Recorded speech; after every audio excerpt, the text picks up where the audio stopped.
Good evening, and all that stuff. I have fooled around long enough. I guess it's about time to get started. Let me know how volume is on your side. I'll move this mic a little bit closer to me, and we'll give a few more folks a little bit longer to join in on the stream. If you guys are... Oh, wait, look at that. I got the wrong thing up over here already. If you guys are new to the channel, my name is Mike. Let's talk about Reaper.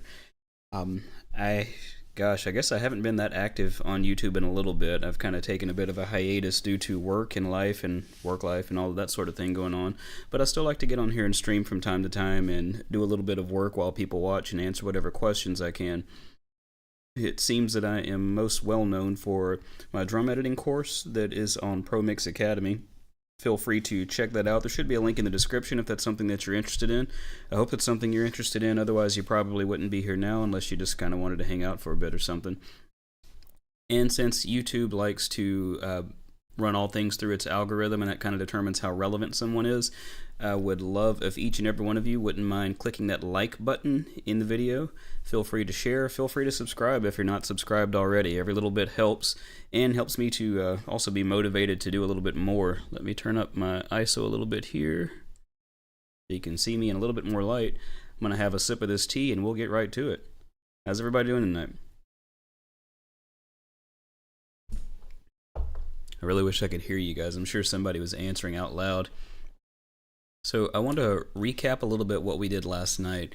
If you missed last night's live stream, that was all about comping the drums from our performance yesterday.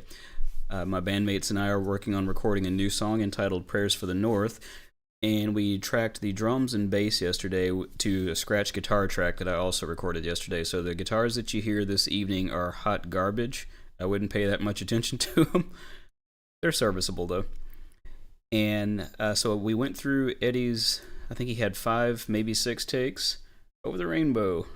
Hey, thank you. I appreciate you checking out the course. I'm glad that it was helpful. I know a lot of stuff changed between Reaper 6 and 7. Hopefully you were able to grab that addendum, which should be free. And of course I posted it for free on YouTube as well for people to learn how I do this in Reaper 7 as opposed to 6, using fixed item lanes instead of the traditional takes method.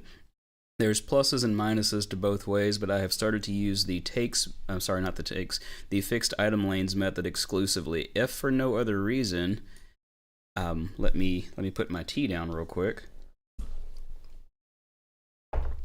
If for no other reason than the fact that once I start editing these drums, and I'll get my dock out of the way here, my source lanes are 100% pristine, so you can tell that they are preserved. And with the old takes method, if you were to cut and edit your drums, you would have cuts across all of your takes, not just the one that you wanted to keep, but across all of them. So with fixed item lanes and swipe comping, I have created two comp lanes here. This first one is the comp that we made last night. The second is a copy of that comp, and I plan to edit in this second copy. That way I've still got a pristine comp that I can go back to as well. So I like that I'm able to kind of maintain a lot cleaner interface, even though this looks like a little bit of a mess with all this stuff all over the place. So I've got my comp from last night, and we can give that a quick playthrough just to see what we've got to work with. If you would, I want to throw a question out to you guys and girls. Would you like to hear the metronome while I'm editing, or not really? I've got the metronome on to where I can hear it myself, but if you'd like, I can also put it through in the stream so you can kind of hear that click against the live drums and see what I'm working with. I'll probably be doing a little bit of pre-mixing as we go as well, just to kind of make things sound a little bit more balanced while I'm listening to it myself. So we'll start right here at the intro. Oh, and I totally forgot that YouTube is all about money. Feel free to buy me a coffee if you'd like. There's a link in the description. Also, there is the super chat link or button or whatever it is in the chat session where you can insert a donation of whatever amount that you'd like, along with a question. I did put a goal up here today. It's not something that I don't want anybody to feel obligated to give, but it's just something that YouTube prompted me to put up there. So I put up a goal of 10 super chats of $5, and if we hit that goal, I will do a Q&A live stream, ask me anything type of thing. But again, don't feel obligated, because I'll answer any questions you got anyway, just because we're all here hanging out. So with all that said, let's get started on this drum edit, and feel free to throw up any questions that you might have. We'll go through and listen to this one time with the... Wait, give me just a sec. Okay, so we've got a question right off the bat. How did you get that picture of the drums on the tracks? That is actually just built into Reaper by default, but you do have to tell it what you want. So on any given track, you can right-click it, and my apologies if this is difficult to see because of the 4K. I guess I probably need to wait until... Let me clear your chat there so you can see this. You can right-click a track, and if you look in the menu here, I've got track color and track icon and set track icon. And there's several icons that are built in that you can pull any icon that you want, any PNG file. One of my favorites, and one that I like to use on my own vocals, I'll go up here to my scratch guitar track because it's so relevant here. Let's make this bigger. I guess the icon doesn't get much bigger, but I'll right click that, go to track icon and set track icon, and if you scroll all the way to the bottom of the track icons, the stock ones, there is one that the name of the icon is hilarious. It says, "Yeah, you guys are great." And you probably can't see it on that tiny screen, but it says Acme Turd Polish. And that is the universal symbol for scratch tracks. Welcome aboard, Caleb Henson. Caleb says, let's go. Caleb is a drummer from my past. We played in a band together for a while, and we still keep in touch from time to time. I'm going to take another sip of this, and then let's take a listen to this comp, and we'll start editing. I probably said that twice already, but I like the tea. And feel free to leave any comments about volumes once I get started here. Probably helps if I focus on the right screen. Let me try playing this again.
But you get the idea. That's actually sounding pretty good. There's not a whole lot of stuff in there that needs a whole lot of love.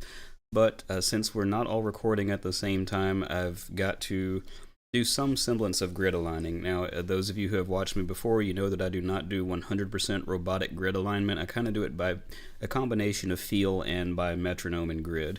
So I like to move in larger sections and not chop up every single note. And that's my intention for today. So let's get started, shall we? Again, guys, let me know in comments if you'd like to hear the metronome while I'm editing or not really. I'm going to turn it on for myself, and we will start at the beginning. Now, this beginning, there's not a whole heck of a lot going on in the intro until we get to the first verse, which is still pretty subdued and kind of quiet. Actually, before I get started, I'm going to go to File and Save Project As. And I'm going to work in the same project directory, but I have unchecked the create subdirectory for project because I'm still in this subdirectory.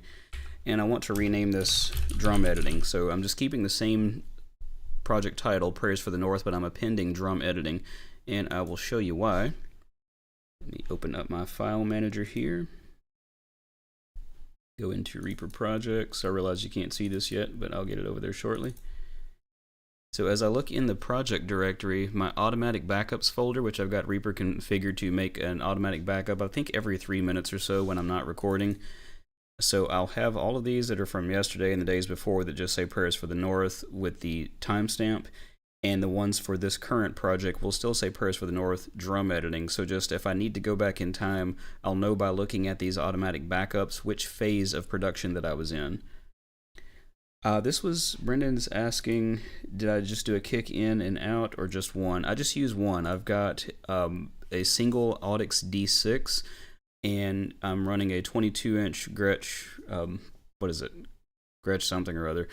But I think that a lot of the sound that I get comes from that particular mic as well as the heads. I use Attack Orbit heads, and they've got 2-ply, but it's a I guess I should say a 1.5 ply because one of the plies has holes in it. A lot of people think that that particular style of drum head is full of holes, but it's not. With it having the differences of how many layers of mylar or whatever material they're using in the different spots, I don't know, there's something about those heads, it's really easy to tune, and it gives me the attack, if you'll forgive the slight play on words since that's the name of the company, and warmth that I like in the kick. So just that one by itself seems fine to me.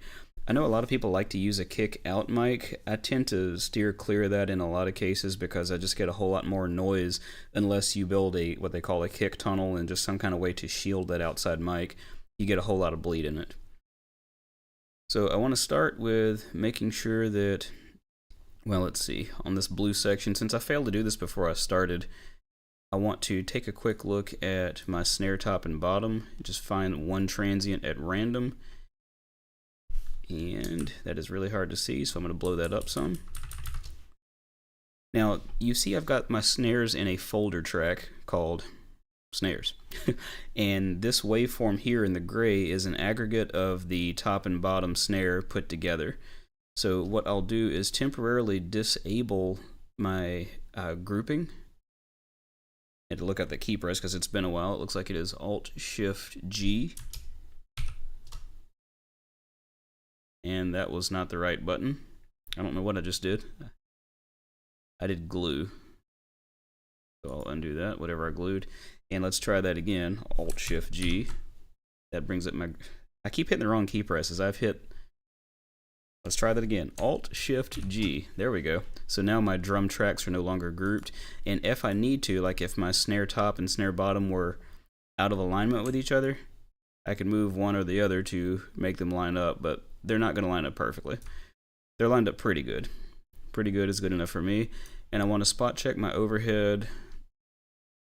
I do not name my overheads left or right. I name them hat or ride. That way, if I'm not mixing it and somebody else is instead, they can choose whether they want to mix from drummer's perspective or audience perspective. I tend to mix from drummer's perspective because it just feels right to me since I play drums.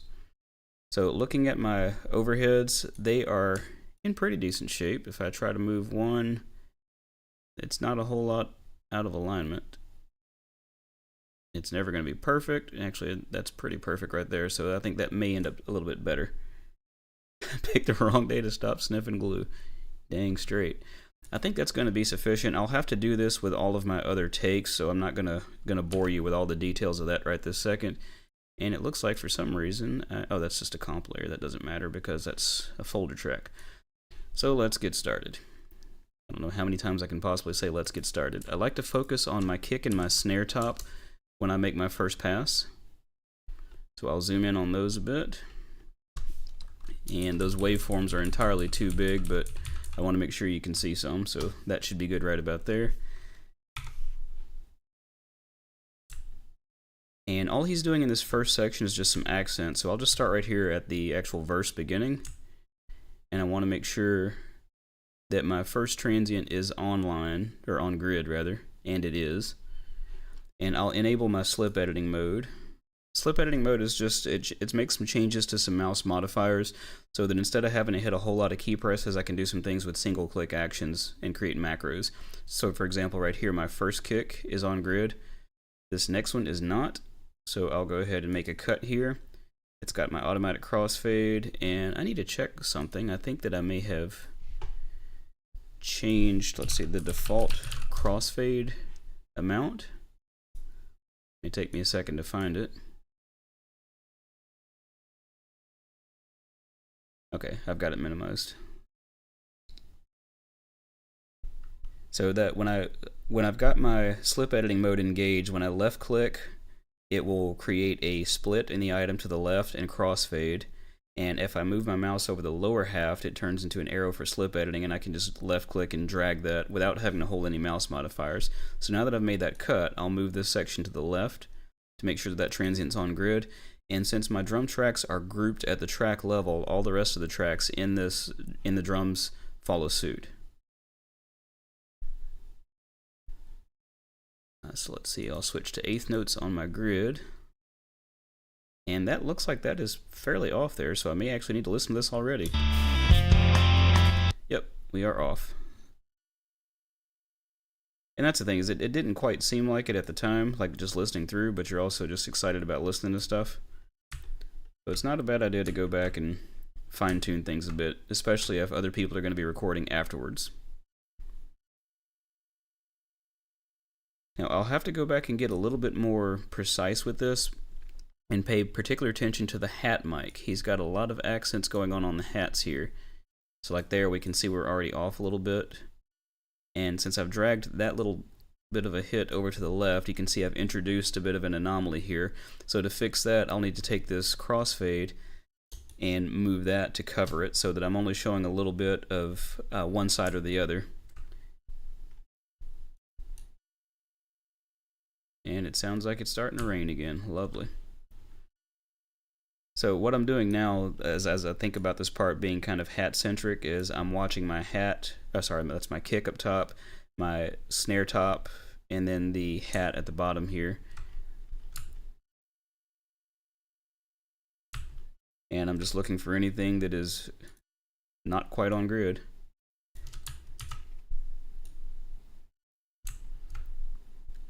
I answered this question yesterday, but in case anybody has got the same question again, hey Mike, why are you doing this way instead of doing it automatically?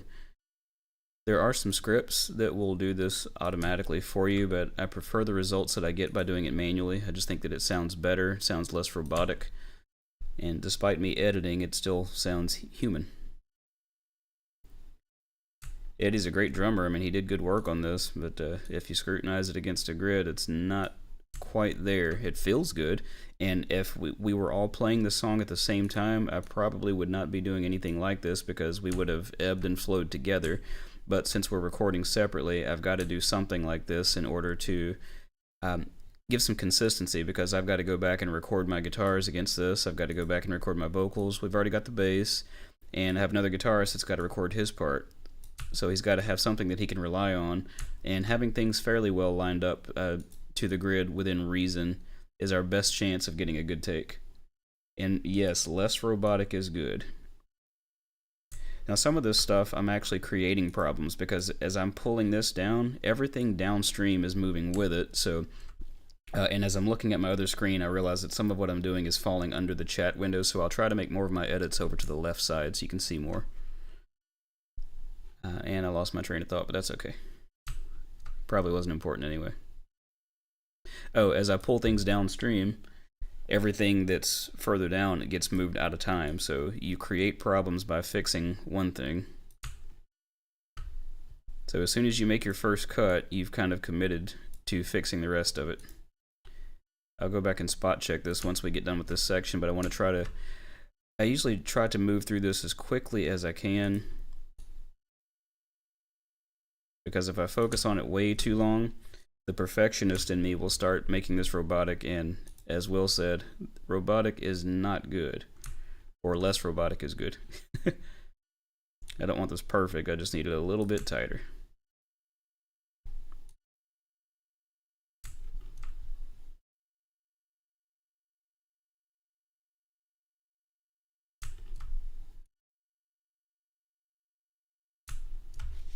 It's amazing, like everything sounds... am I streaming on Twitch? No, I don't have a Twitch account, or at least I don't think I do. I did at one point, and maybe I'm just old and don't understand it, but I had a hard time with Twitch because it doesn't seem like it allowed you to keep like an online repository archive, if that's the right word. I like with YouTube, I can always go back and watch a stream, but I think that with Twitch, unless I got to a certain tier, you either had to catch it when it happened or within 7 days or something, and then they took it off. So never quite got into Twitch.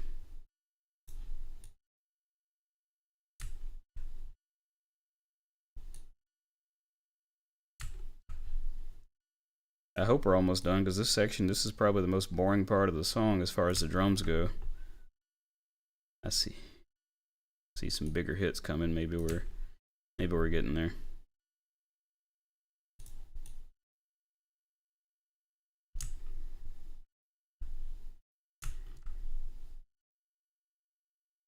It's funny, I was talking about how good of a drummer Eddie is, and I'm sitting here editing the crap out of this. But again, I have caused many of these problems myself by making the first cut. I've really got to force myself to try to do more of the work over to the left side here because of the chat window.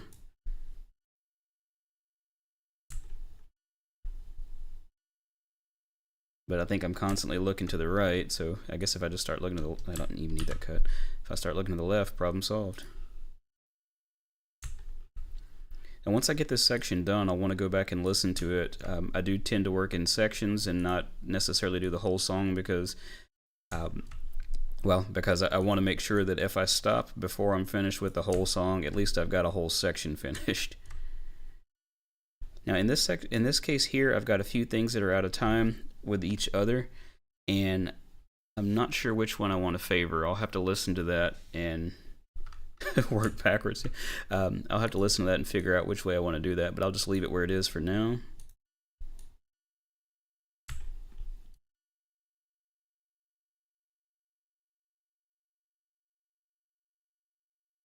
And you may notice that I'm not always clicking and dragging on the track that I'm focusing on.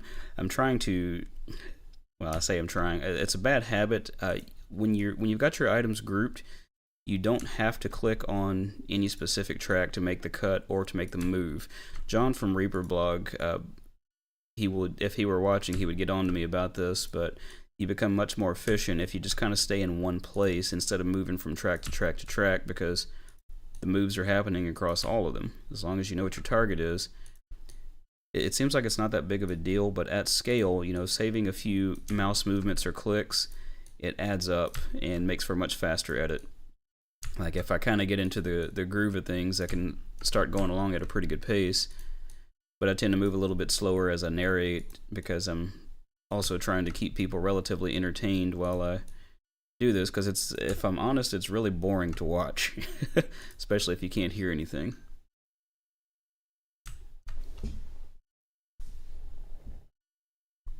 I really hope we're getting to the end of this section.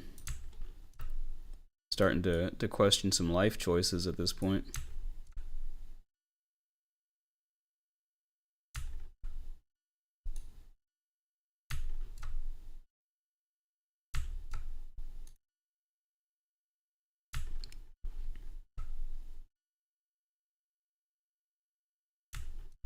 Wow, that storm seems like it stopped just as quickly as it came, and I am okay with that.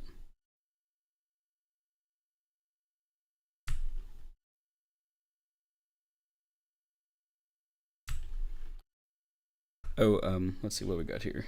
Release any other cores? I'm not really sure. I've considered it before. I'm not really even sure what made me do the first one, if I'm honest, because I don't know. It was just an idea that I had, and I figured I'd give it a try because I didn't see anybody else that had done it yet. But just about everything else, if I'm honest, has already been done. I mean, even with the videos that I've put out on YouTube, there's not a lot that I've put out that is new. Now, I would say that I was the first to put out a video about the fixed item lanes and swipe comping. Um, but outside of that, I mean, most of us YouTube educator types are kind of rehashing the same stuff. I think what draws people to one person more than the other is just the teaching style. So perhaps, I mean, I might. At one point, I wanted to do a course on how I mic and record my drums. I've also thought about doing something like with mixing, but if I'm honest, I don't necessarily feel that great about my mixing. I like it, but I don't know. It's like I'm not necessarily properly trained, but then again, who is? And I just kind of go for what I like and what feels good to me. And unfortunately, what I like does not jive with a lot of modern musicians. I guess you guys like it to some extent. I don't know. I'll kick it around for a bit. Thoughts on using MIDI drums and humanizing and adjusting velocity curves versus real drums? It's a bit of a personal choice for me, but I've got a nice set of drums behind me, nice mics, and a good drummer, and a good sounding room for drums. I just would as soon record a real drummer. There's not necessarily anything wrong with using MIDI drums. I know a lot of people don't have drums, they may not even have a drummer, or if they have those, they may not have the place to be able to record drums. And when I got into messing with drums, I guess my thought was that if you have a good drummer, well, I guess the same stuff that I just said, if you have a good drummer and you've got a room and you've got the equipment, just record the drummer. It is a whole lot more work, but to me, I mean, it's not like I'm trying to crank out multi platinum records on a daily basis. I mean, we just do a few songs here and there. So I got nothing but time, and it's just something that I enjoy doing. So I like the challenge of recording live drums, and I also like being one of the few people in the area that does record live drums. Most drummers that I know, they spend a great deal of time selecting the gear that they want and getting their drums to sound how they want. I guess in the same way that guitarists, want to craft their tone and everything. And I just want to record the drummer.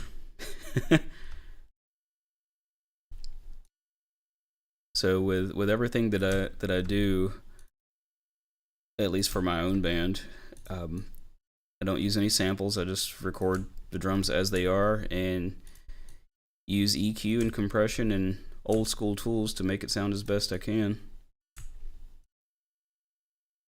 We also get to the point with samples where if you start to look on forums and everything, you'll see so many people asking what sample pack did you use, what presets are you using, and I'm just not interested in sounding like everybody else. Doesn't mean that you have to. I mean, you can take some samples and you can warp them yourself. You can use different EQs and compression. You can alter the pitch and do all sorts of stuff with them. But at the end of the day, I guess I'm just an angry old man and I like to sound like me. Even if nobody else wants to hear it. This is a really long section. How far away are we? Goodness. Looks like we got a mile to go. But we press on. We'll finish it and we'll get to the more fun stuff.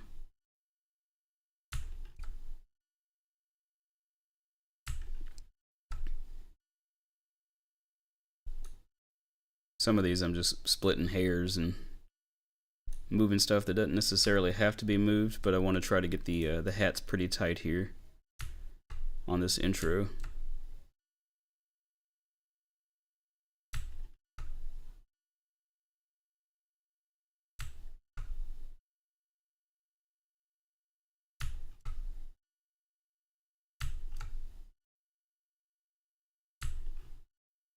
Maybe one day I'll get a bigger place and we'll be able to just record the whole band at one time. I'd love to do that because like the performance is so different when you get everybody playing together, and I don't know, it's like that synergy is truly captured when you're recording that way. Whole new set of challenges, of course. And the reason that I can't do it here is because this is a single room.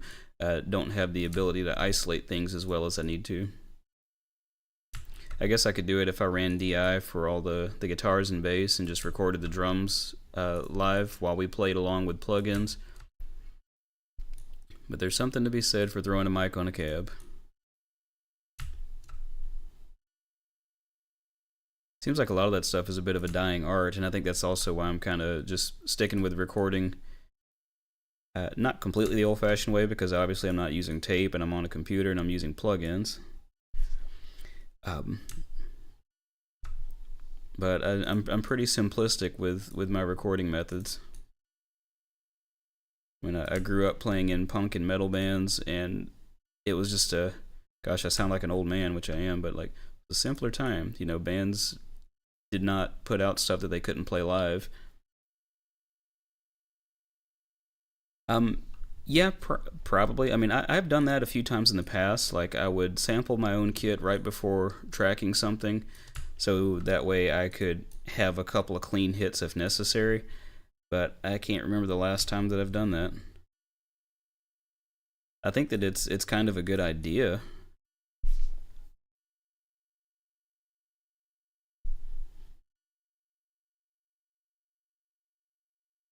Sorry, I got a lot of comments to catch up on here.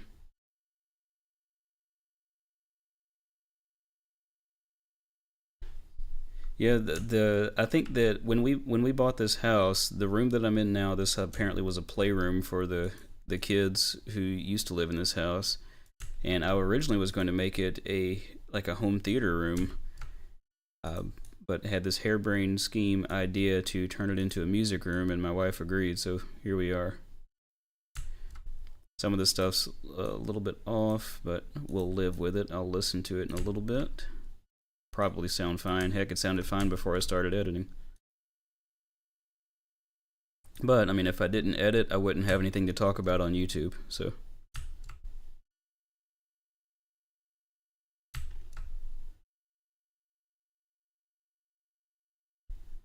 I think we're getting there.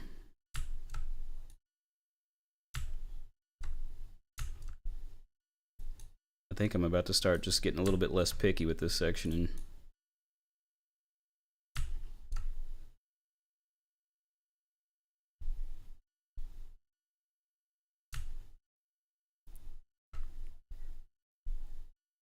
that's close. At least if it's the comedian that I'm thinking of, he always says happy wife, happy life. And then there's red green. If the women don't find you handsome, they should at least find you handy.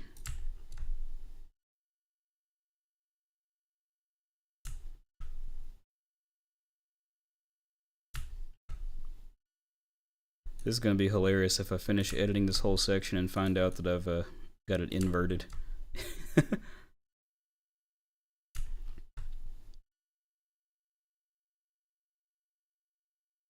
I know a lot of people would look at what I'm doing right now and how long it's taken me to get this far and would think, why are you wasting this time? But as I said, I prefer the results that I get. I realize that the automated versions are exponentially more precise, but this makes sure that what's the word I'm looking for? Makes sure that we preserve the human element a bit better. And yes, red green. I love the red green show.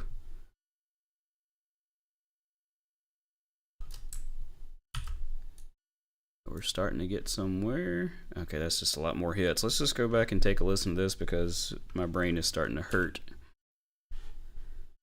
Just a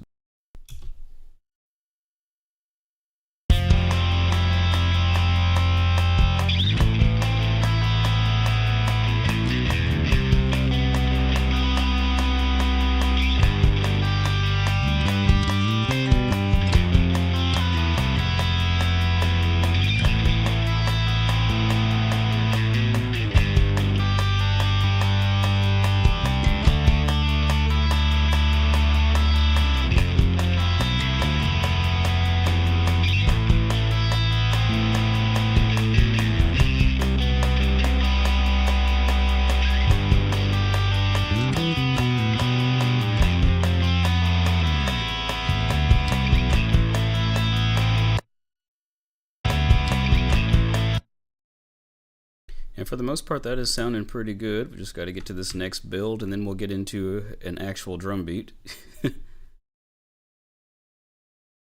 Need to shrink those down a bit.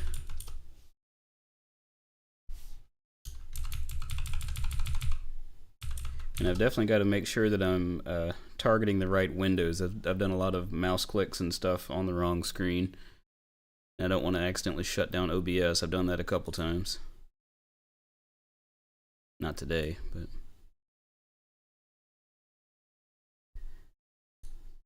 a lot of eighth notes here for this build. There's several sections of this song where there's eighth note builds, so some of this might get a little tedious. But they're simple builds.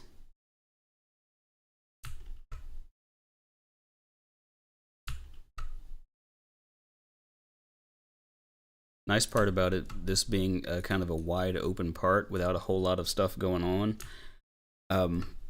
is that I don't have to worry about finding zero crossings because they're all over the place. Zero crossings just meaning where the waveform is exactly at the zero line here. If you make your cuts and crossfades at zero crossings, you tend to not get any glitches. And yeah, I definitely prefer this way than MIDI. Now, for me, and it's just because I'm not much of a student of MIDI, MIDI is harder. I do find it fascinating, though, that there's people that can program the heck out of some drums and make them... Ooh, what the heck happened here? Way off. We'll go with the... Here I have to decide what I want to favor, and I'm going to favor the kicks, I guess, but I'm going to have to go back and listen to this and see what it sounds like. I could go and slip edit all of this, like individually, but the problem that I'll have there is my room mics and my overheads are not going to jive with it. So sometimes you just kind of have to let stuff happen. Like right there, these are flams, so I kind of have to listen to it and see how it's going to fall. Let's take a quick listen.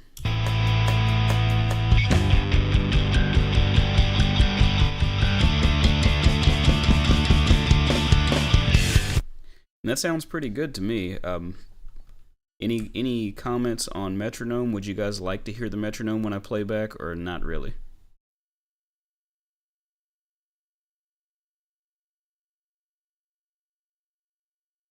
So we've got a little bit of a beat here.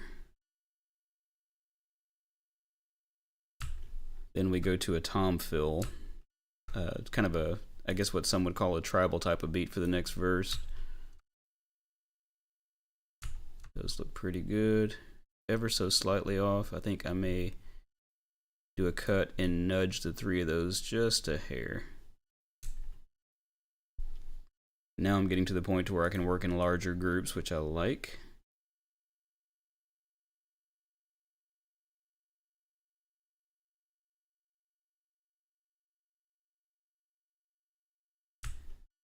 So Scott, what is the nah in reference to? I think I lost some context.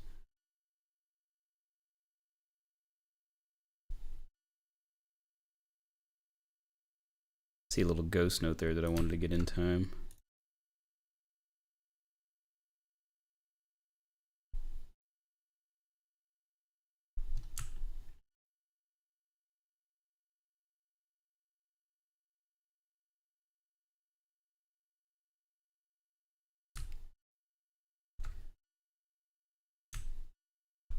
Those look all right. Starting to drift a little bit here, so I'll back those up. And sorry, I'm accidentally working underneath the chat window again. Oh, now on the metronome. Got you. Thank you.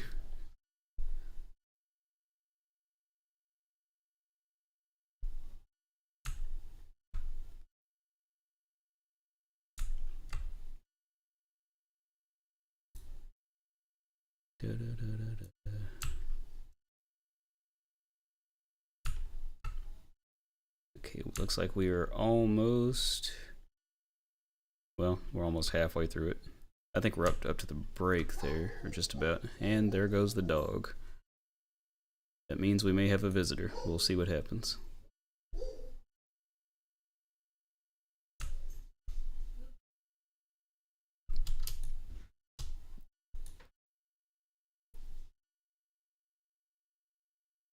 Sounds like the grandbabies are here.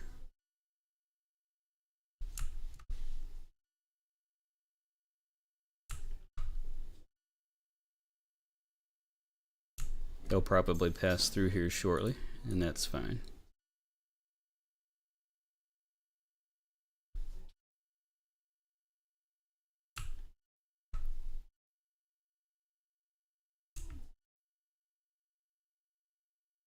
Not quite sure what's happening here, so I'll need to take a listen to figure this part out.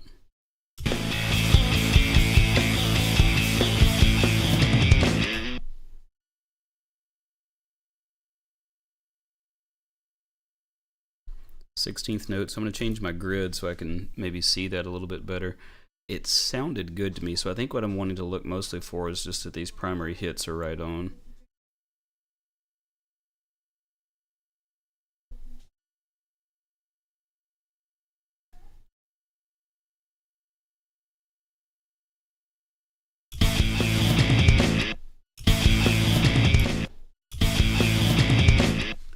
Sounds like this section here needs to be pushed over just a bit.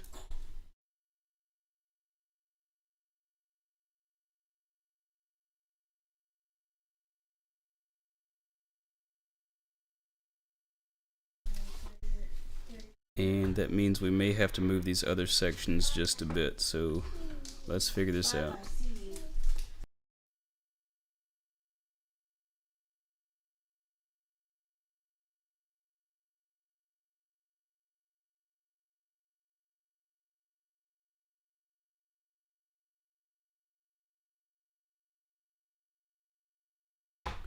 Okay, that looks good. I'll need to test that.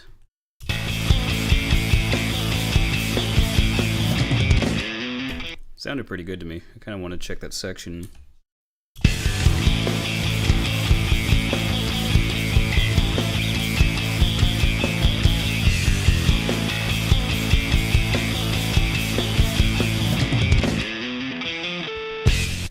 Yeah, that sounds really good, especially up against that metronome, and it's still, I mean, it looks like I've moved stuff a lot, but the groove up against the guitars and bass still sounds pretty good to me.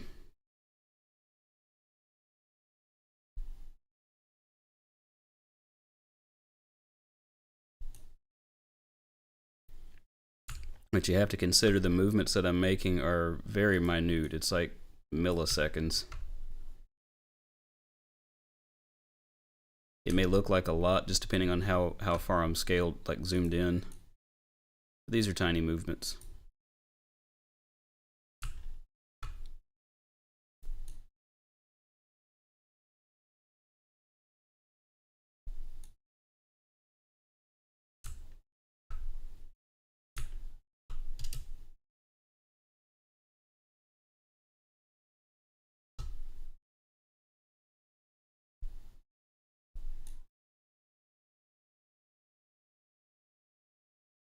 That is very green.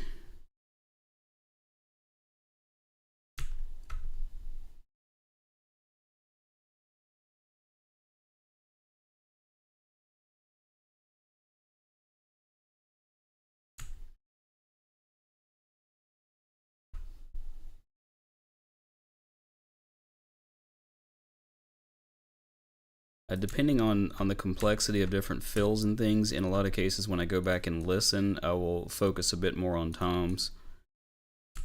But the way that Eddie plays, typically if I just get the snare and kick lined up, I mean, he's usually fairly well in time with himself, so it's just a matter of sections drifting a little bit.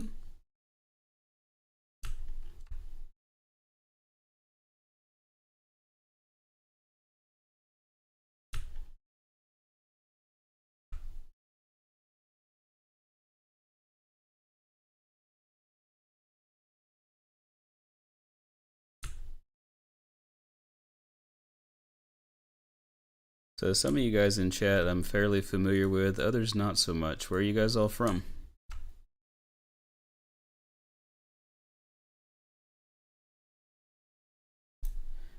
Joshua asks, what is the setting to have it faded both ends when you chop a piece of audio and move it along? Probably a simple setting. As far as the crossfade, that is an option.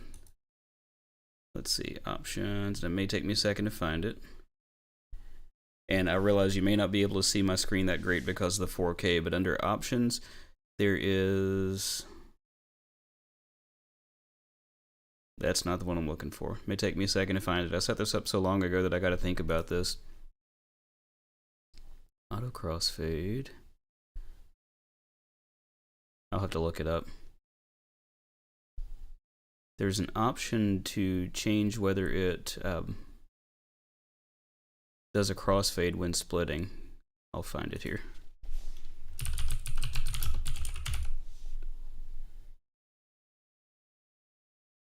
I've got it here in the options menu. It's probably in this actual menu somewhere, but in the actions list there is a toggle crossfade on split, and I've got that set to on so that anytime that I split an item, it'll make the crossfade for me automatically.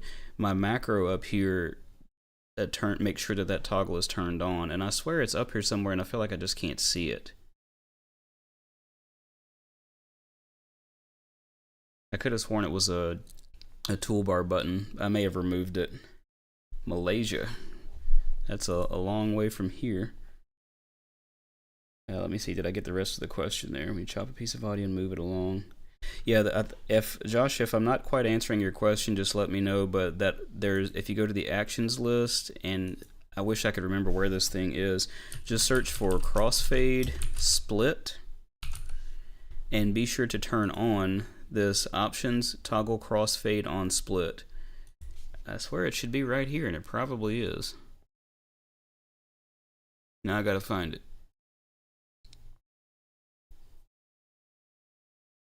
I believe it's different from this auto crossfade media items when editing. Australia, goodness, what time is it over there? If anybody knows where this setting is, feel free to chime in, because I am on the struggle bus trying to find it.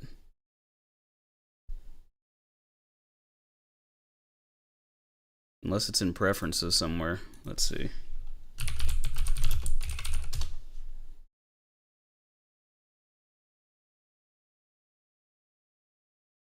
Yeah, I'm not sure. I think that may be the only place that it... West Philadelphia, born and... I'm not going to do that. Oh, interesting. Here in preferences, there's item fade defaults and split media items. There's an option here to fade in and fade out, and you can overlap and crossfade left. So it looks like this maybe has moved from the older days. But Joshua, I think that may better answer your question. If you go into Reaper Preferences under the Project section and then Item Fade Defaults, there's a section for split media items to turn on fade in and out. And I've got mine set to overlap and crossfade, and then crossfade to the left. So wherever I split, my wherever I split, my crossfade is going to be to the left. Let me read this again. When I crossfade, it leaves a gap on the side, and I move away from, but it fades. New Zealand. Okay.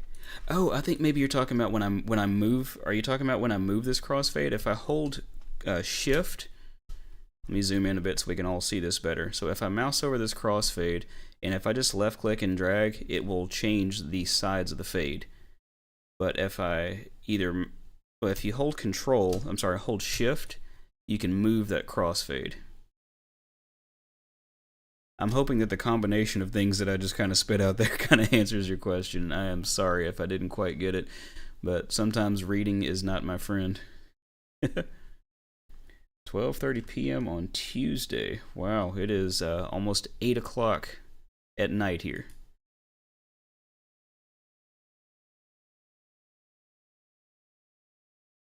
And as usual, this was not a planned live stream. My wife was just watching something on TV that I didn't care to watch, and gosh, I wish I could get rid of my accent. I don't know. I'm in Tennessee.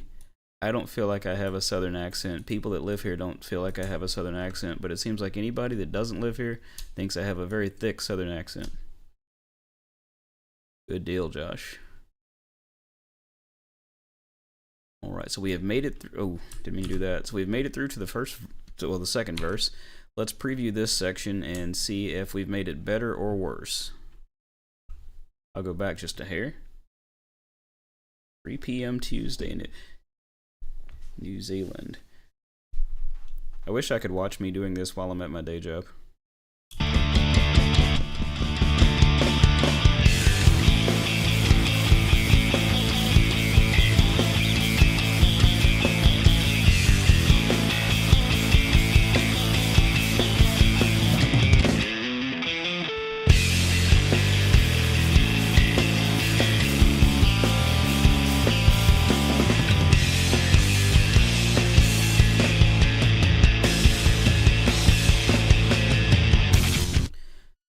So to me, that is sounding pretty good. I'll go back and listen to it in more detail off the stream at another time just to make sure that I'm not hitting any major glitches there. But so far, to you guys and girls, how is it sounding? Do you think that it sounds robotic? Do you think that it feels human? Do you think that it sounds like a hot mess? Just kind of curious to know what you're thinking about how it's sounding so far versus had I done the same thing in MIDI. Now, I know that from a mix perspective, it's not going to sound as good as a sample pack, but keep in mind this is like raw drums and hasn't quite been mixed yet. Yeah, I am in West Tennessee. I am a Southern boy.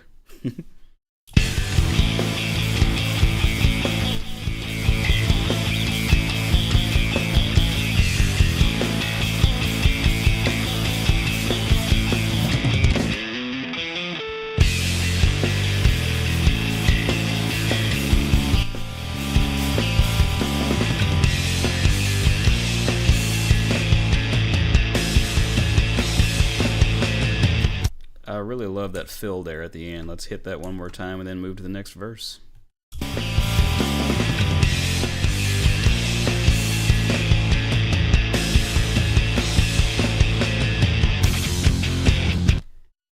Now this is going to be a fun one. This is another long section of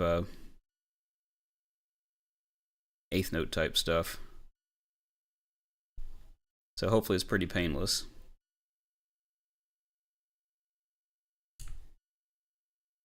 This is another section where I need to pay a lot of attention to the hat down here. He was playing the hat with his with the pedal and just using that to mark time. It sounded really good. I'll turn the hats up a bit for this section when we go back through the playthrough.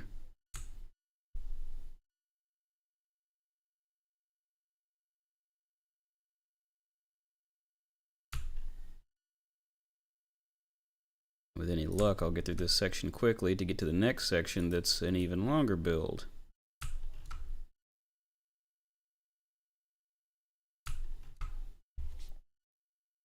Now, I played the song on stream yesterday. We did a show a couple of weeks ago, and we played this song live for the first time because we'd actually just finished writing it not too long ago. Let me know in comments if you'd like to hear this more in context with vocals and everything, and I will pull up that video and play it for you.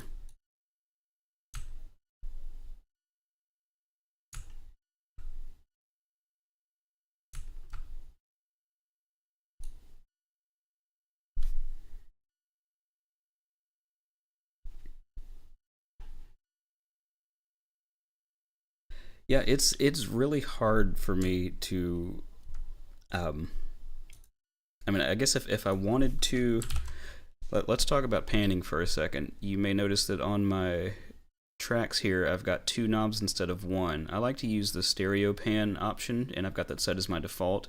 If you right-click your panning knob, you'll have pan mode, and like I said, I've got mine set to stereo pan, whereas the default is stereo balance mono pan.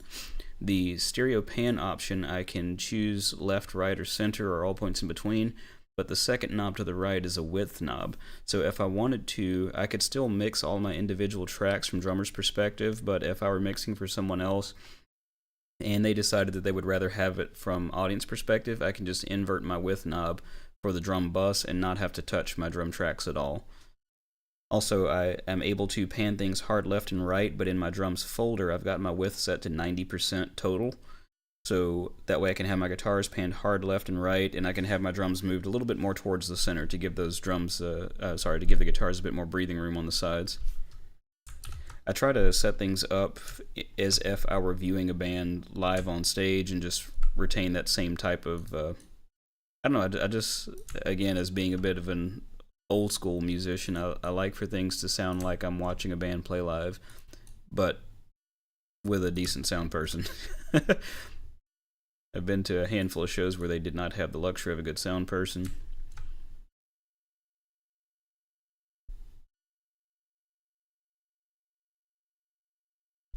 But if you can at least get things sounding pretty good in the room, it usually works out all right.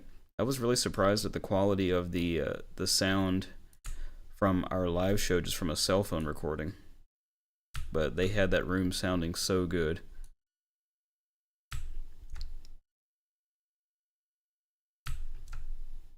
I never expect a whole lot out of local shows, but I was really blown away with how much they put into this. To put this into perspective, this show was at a local CBD shop, and it was the most fun I've had playing out in a while. We had 4 bands there. They had full-on sound crew, lights, smoke machines, and stuff.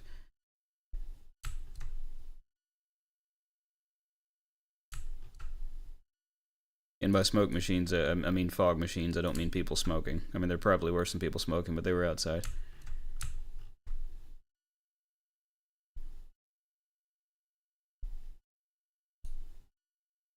I'm kind of on the fence as to how much of the room I want to put in this, but I guess I'll deal with that when I get more into the mixing phase.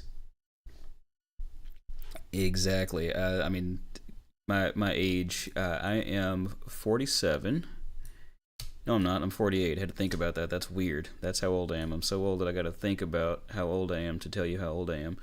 And I've been playing kind of like in punk and metal bands for a lot of my life. And when there was no scene here, we just kind of created our own. You know, we would find any kind of place where we could set up. We'd bring sound equipment and just do a lot of DIY shows, house shows, shows like that. I know you guys have all seen that Denny's Grand Slam video, stuff like that. And it's really cool to see a lot of the scene kids, or whatever folks call them now, starting to return to the old ways. Like we've been talking about putting together DIY shows with little to no internet promotion and doing it the old-fashioned way with flyers. And that's what they did for this one, was literally just handed out flyers. And it becomes something that people don't find out about until the day later, after folks start posting videos online of what they saw, and it starts to generate more buzz for the next one, to where people start looking for those flyers to be around and anticipating the next shows. I mean, I don't know, I've played shows for tens, I've played shows for hundreds, I've played shows in front of thousands, and I really love the smaller, more intimate shows where there's very little separation between the crowd and the band.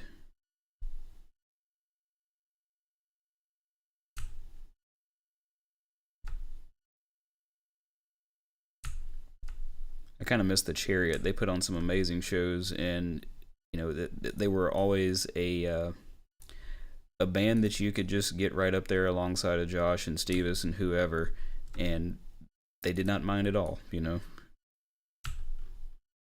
I love that video of them when they were playing a show in Perth, and they were in some kind of a venue that was right next door to a store, but there was a bit of a double door between the venue and the store, and that door broke open. They ended up getting kicked out of the venue because some of the people at the show, I guess, started a small amount of drama with the shop next door after that door broke open. So one of the guys in the crowd says, "Come to my house." So the Chariot packs up and goes to the guy's house, and they finish the show at his house.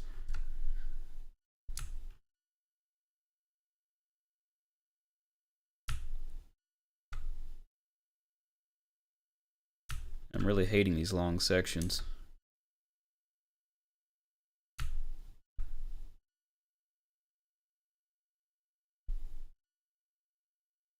Oh, that's going to be a fun one there.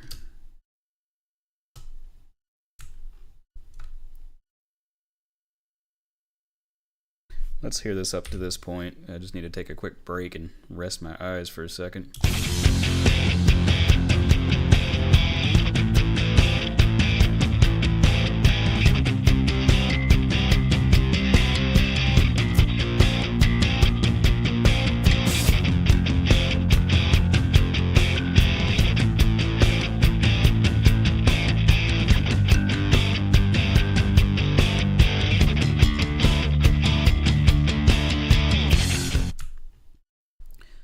more of the same. Always copy paste, but what's the fun in that?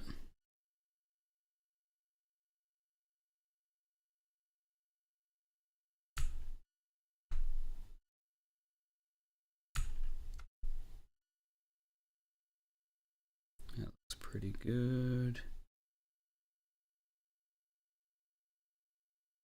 Making a few moves here that may look a little unorthodox if you're paying more attention to the bigger transients, but I'm trying my best to...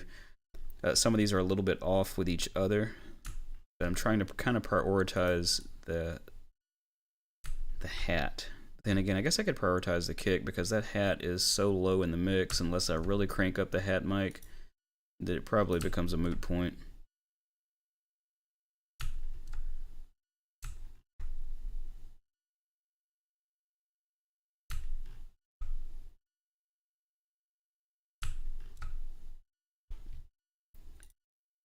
Let's see, what reverb plugins do I like? I don't know that I can name one that I like. I have a really hard time with reverb plugins. I want to like them, but if I'm honest, which I usually am, I tend to not lie, I have a hard time understanding them. So as far as reverb on this, I'm not currently using one. It's just my room. So if I go back to that last section, and I'll turn up the room mic, I've got it running through an EQ and some compression. I'll turn it up, and here's the room mic.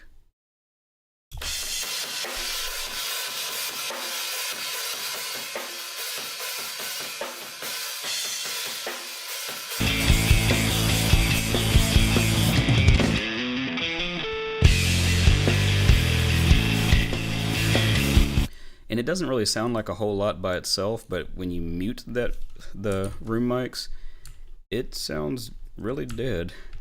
I've got some of the IK Multimedia Reverb plugins, and I kind of like them.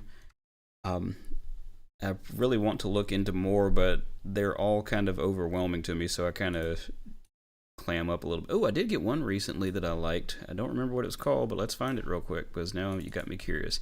It was a freebie. That's not it.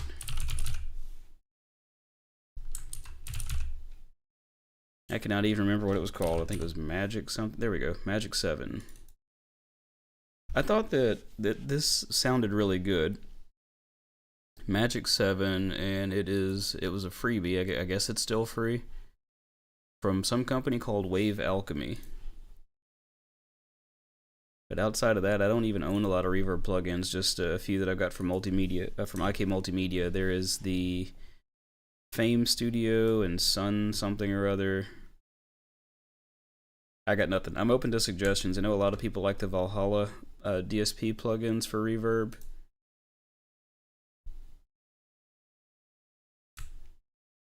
I think when I look at reverb plugins, I get that same glassy look in my eyes like when I start thinking about MIDI. See all those controls and just want to go plug up a guitar and play old school music and get in a room that sounds good. But sometimes it's nice to have some artificial reverb to help augment some vocals or something. Vocals is a really good place to use reverb like that. Like, I record my vocals in this same room, and this room has a pretty good sound, but still sometimes I would want a more lush reverb, something cavernous for more of an effect. In some cases, I'll use impulse responses and just kind of play around with those. But I think that I would like to find my go-to reverb.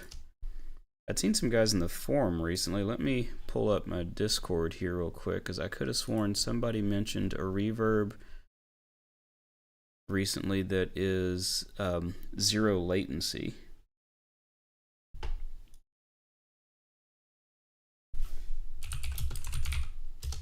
I think PSP AudioWare had a reverb. Maybe that was the one. Yeah, I really like PSP AudioWare. I use Infinistrip religiously, but I think this is the one that was mentioned on Discord recently that's zero latency, which I find fascinating.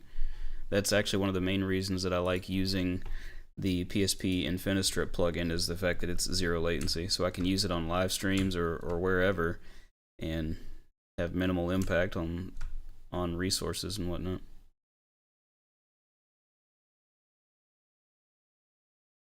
The bass right now, it was just tracked yesterday, so I've not even started touching it yet. I haven't started mixing on this at all. I want to make sure that I've got all my ducks in a row and all my pieces in place before I start any significant mixing.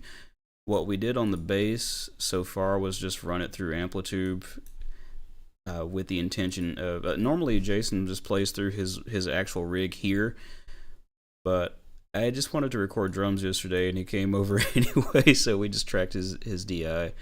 Let's see what we got here on this bass.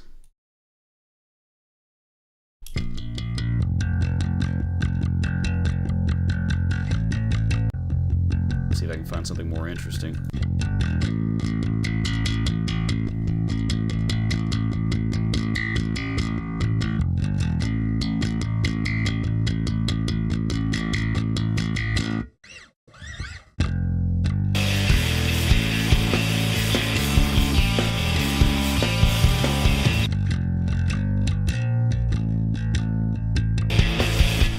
But yeah, with bass, I usually like to run some parallel distortion on it. Basically, just to try to keep the low end, but also bring in some of the high end attack with the distortion. I guess I got a thing for old school punk rock type of bass with some grit to it. So I will probably muddy that up a bit. But that'll be a little bit further down the line to where we can do some better tone shaping. Yeah, I agree with that about the getting stuff to set together. And in my mind, I like to, as much as possible when I am using artificial reverb, is send everything through the same one. If not the same instance, the same plugin on a different send or something to that effect, so I can kind of mimic it as if they're in the same physical space. I did an IR of my room at one point. I'll either need to make that again or see if I can find it, but that's another pretty cool thing you can do. It's pretty easy to make your own impulse responses to get reverb. You just find a room that sounds cool and capture it. I've been doing some captures lately for Tonex. I mean, not for the company, but I just mean for my own use and sharing them in the community. I had found a video on YouTube where a guy was showing his method of capturing plugins into Tonex, and when I'm playing live, I use a Tonex pedal through my amp with the... Hey Jason, welcome aboard, sir. When I'm playing live, I use my Tonex pedal through the effects loop on my amp, so I bypass the input stage or the preamp stage of my amp and just use it as a power amp, and I'll run an amp sound through the Tonex pedal and play through my cabinet. When I'm playing like at church, for example, when I can't have a full cab and everything on stage, I'll just run the Tonex with the cab simulation enabled. So I've started kind of capturing some plugins into the Tonex pedal, basically just setting up a sound that I like in Reaper and running it through Tonex Capture as if I'm actually miking something up. And that way I can take an Audio Assault amp that I like or an Amplitube amp that I like or anything like that on the road with me. It's been pretty cool so far. I've got some friends on the other side of town that have some very nice high-end amps that I'd like to get over here and capture sometime.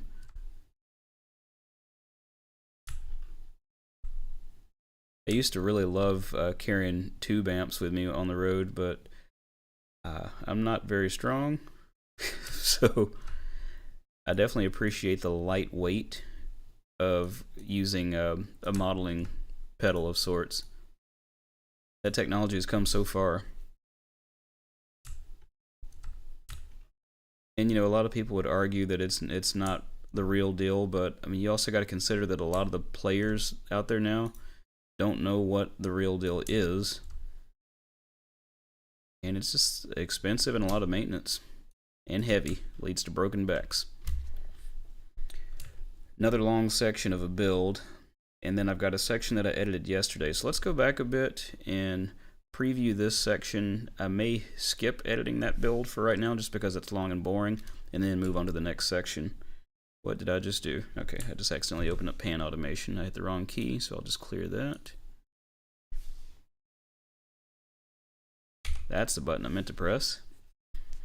And let's check this section out, see how it sounds.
That sounds pretty dang good to me.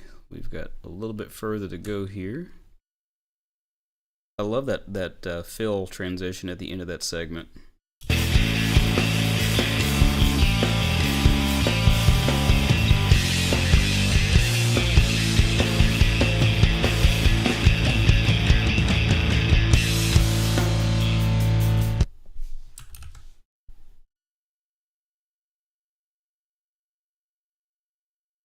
Yeah, I think a lot of that with the bass is some of the note choices.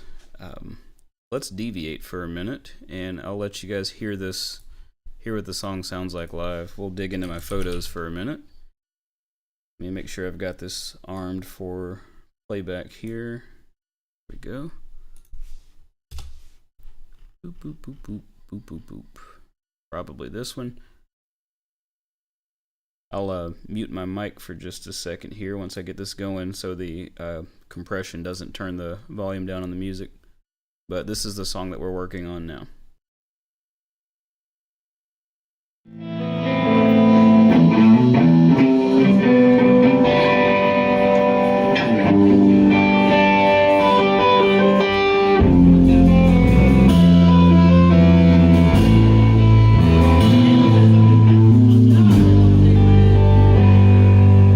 Sorry, I forgot to give the epilepsy warning with the flashing lights and whatnot.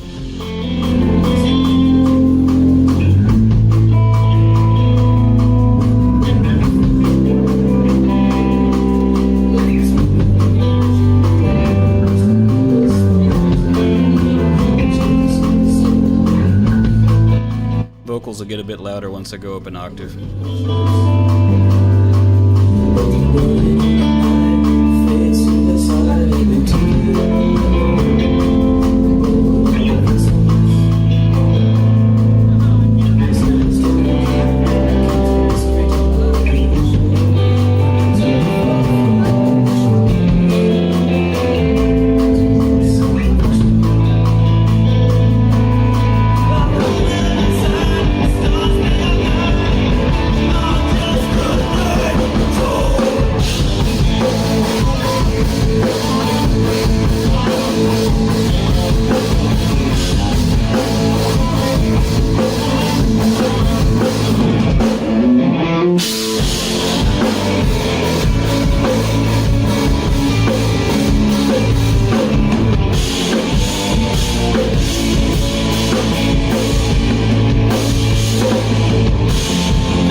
Alright, you get the idea. So that is the song that is recorded here. Let's see, where did we leave off? I lost my train of thought.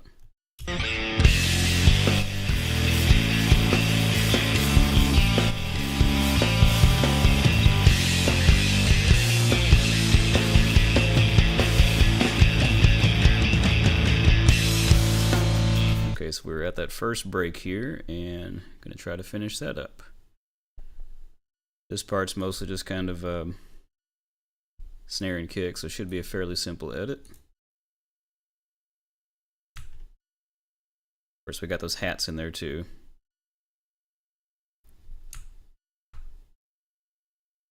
And like in this case, this kick is off and these hats are off a little bit down here, so I'll cut before that hat that's off and slip all of that. And just get that whole section a little bit better. Favoring the kick, those hats are a little bit off, but I think we'll be okay. I may tweak it a little bit more later, but so far everything is sounding really good to my ear, even when it's off just a little bit, because that little bit ain't that big of a deal. It's called being human. If something's way off, of course I want to fix that.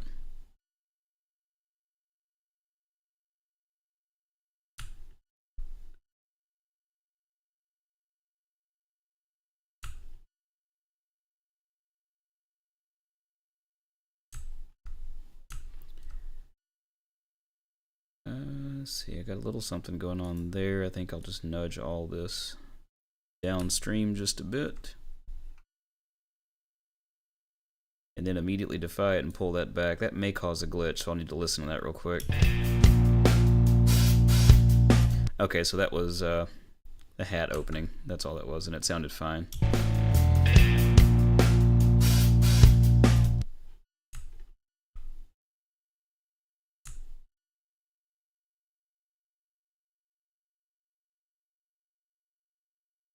Nudge those hats over just a touch.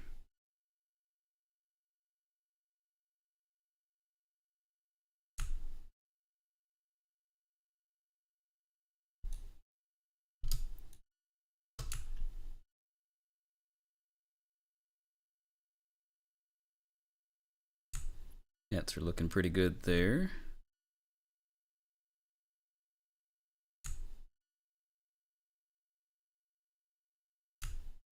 Side note, I'm not really enjoying this new mouse. I mean, I'm glad that it works reliably, but the scroll wheel on it feels wonky.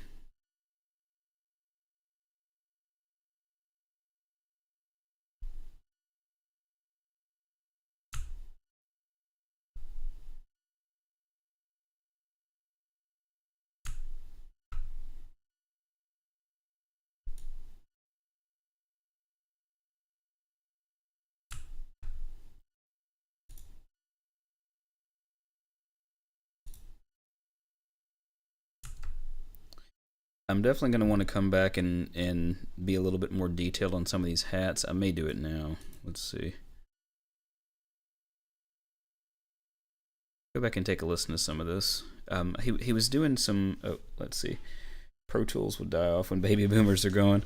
I don't know. Pro Tools is very well entrenched in the audio industry. I guess it's right up there with QuickBooks. There's people that curse it, but it doesn't seem to be going anywhere, despite the fact that they have ruined the desktop model, and now you have to do the subscription to the online service that doesn't provide nearly the same function as the desktop model.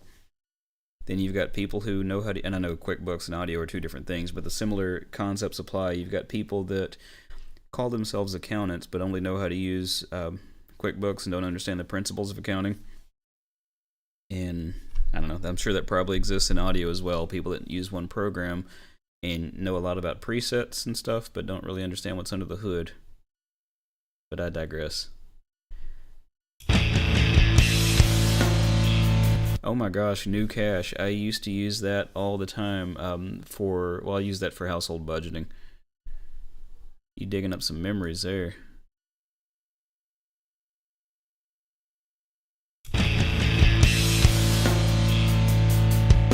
And I've got that hat turned up abnormally high because I want to hear how that sounds during this part in particular, so I can line up some of this stuff if necessary.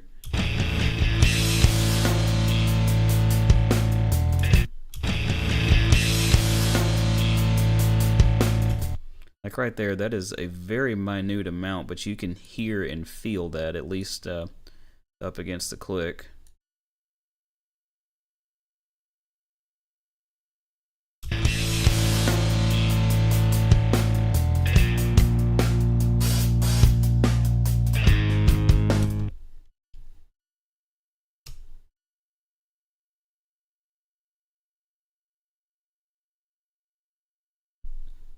Oh gosh, there was. You're making me go off script here for a second, but there was one that I used when I was running my own IT company. Ledger SMB. This is one that I did that was an alternative to QuickBooks, but we just did it on our own in-house Linux server. It's actually pretty robust, but another fun program there. I can't see where I stopped. There we go. My crossfades are so small now that I've got to zoom in a bit to see.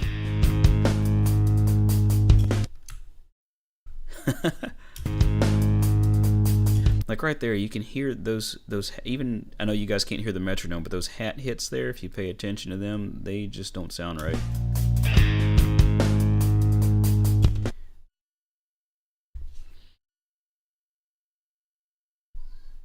They don't really look that bad, but something just feels wrong, so I just want to play with these for a minute and see if I can. Right there, that one is off just enough to make it noticeable.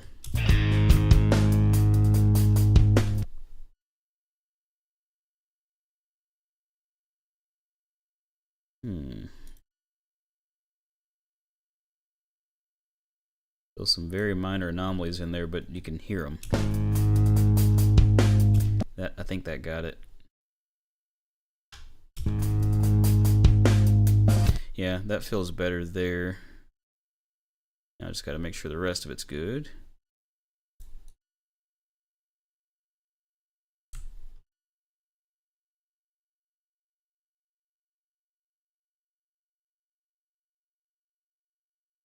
I think I just caught up to where I was. Now I've got some issues here that need to be nudged.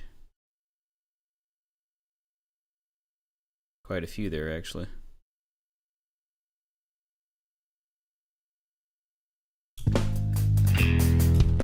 That's pretty good there. Now we'll continue moving on downstream.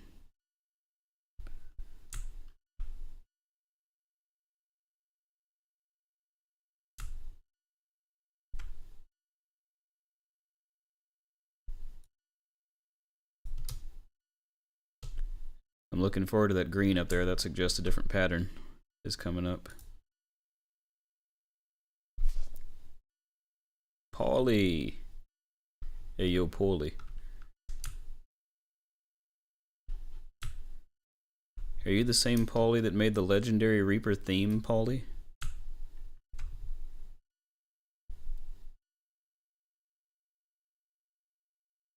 That would be pretty cool if you are.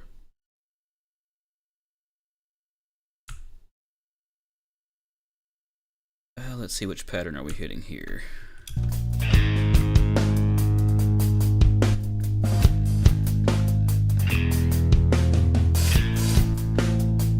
Okay, no, we're still on the same pattern until we get to that next build section, so I've got to keep focusing on these hats for a little bit.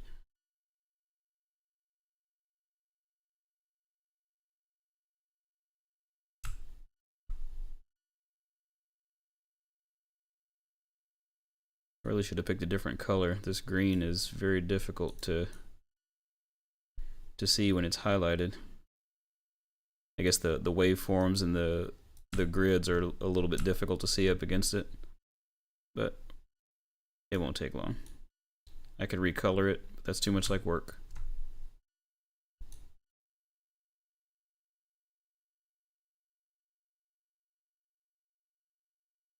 These movements are so tiny, but you can really feel it when those hats are prominent in the beat.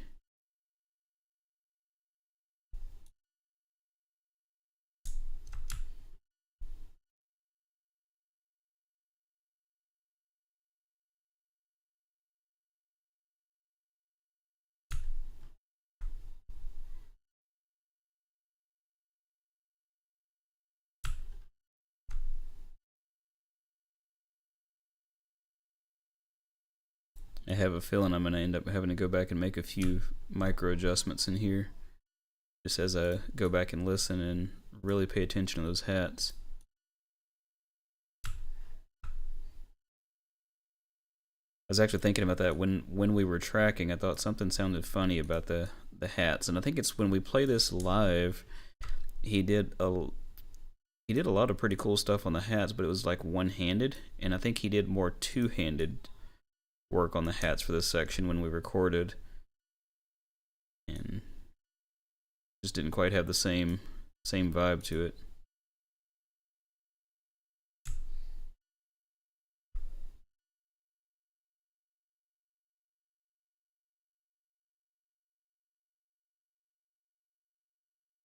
It's mostly looking pretty good, still just making very minor adjustments here.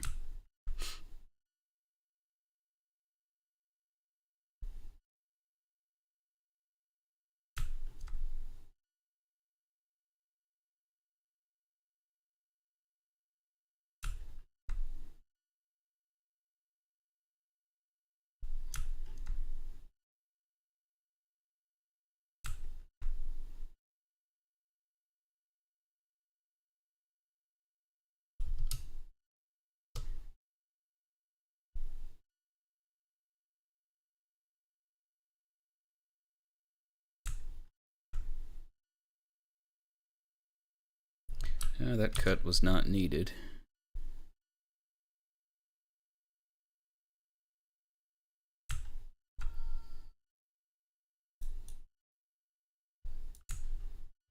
Oh, we are up to the build.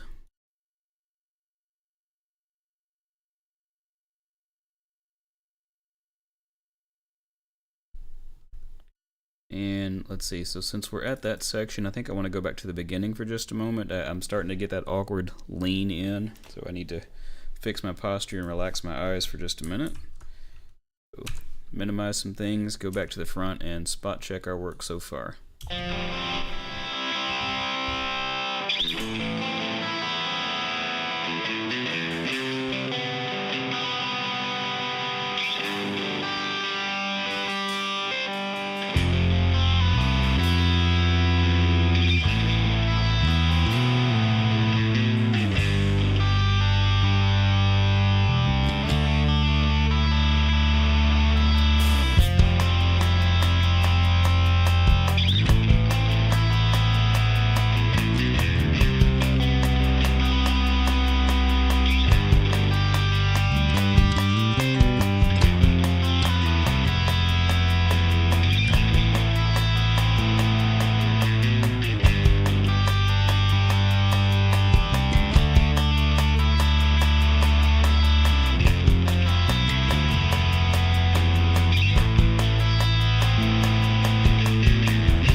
Alright, so we're up to this build.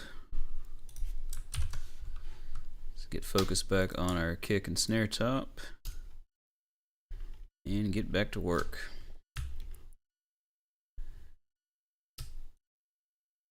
And right out of the gate, our first transient is a little bit off. Vintage warmer, I have not, I've still not tried that yet. I think isn't that a saturation plugin from PSP and AudioWare? I'm kind of wondering, does it add anything that I don't already have in PSP Infinistrip?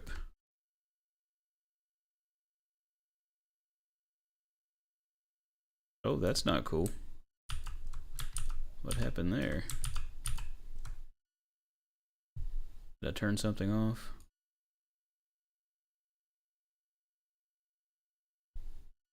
Oh, I think I see what happened.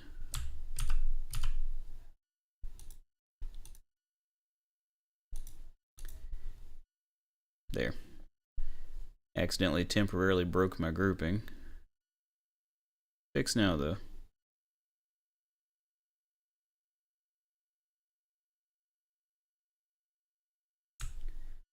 Kind of curious to check it out, though. I really want to know what it does different.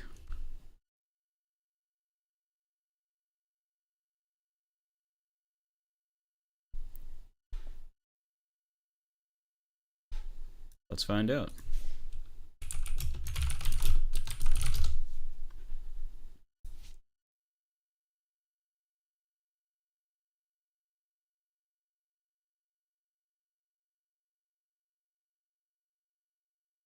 Oh, interesting. I guess I thought this was just saturation, but not quite. Multi-band or single-band compressor or limiter. So that is different.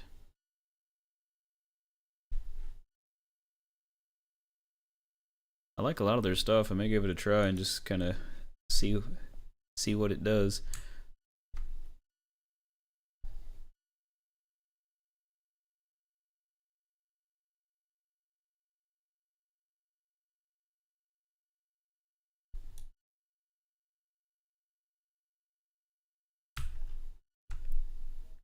You know, if I were more focused, I would have had this song finished probably about, how long have I been on here? Probably about 45 minutes ago. But I feel like I'm moving at the speed of smell, but I'm having fun doing it.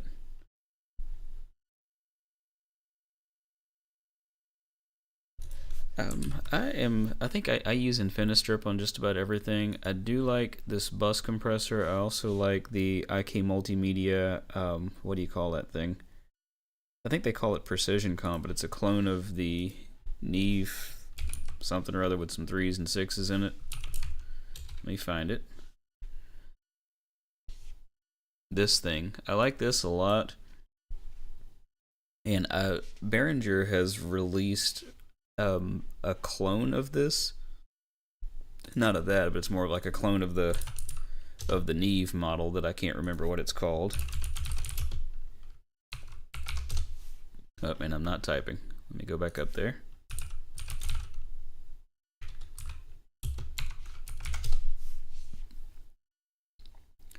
And they still don't have these in stock, but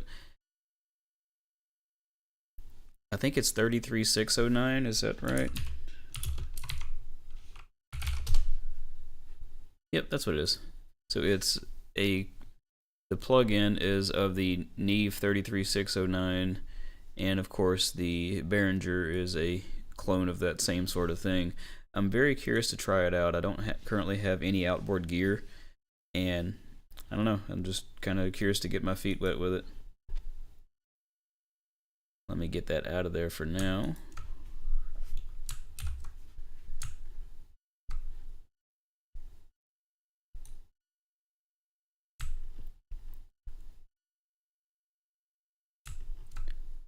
I wonder how, like, if in my lifetime analog hardware and like rack mount gear will fade into obscurity. I know that there's still a lot of particular sounds and stuff you can get from outboard units that just can't properly be replicated in the digital realm, but at the same time you can get really good results with digitals and with plugins and whatnot.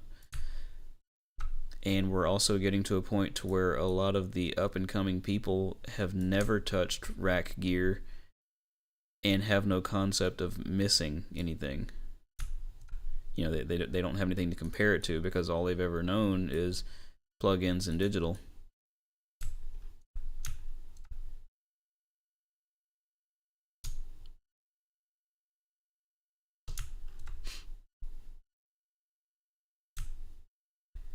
Some tom hits there. I'm going to take a listen to this.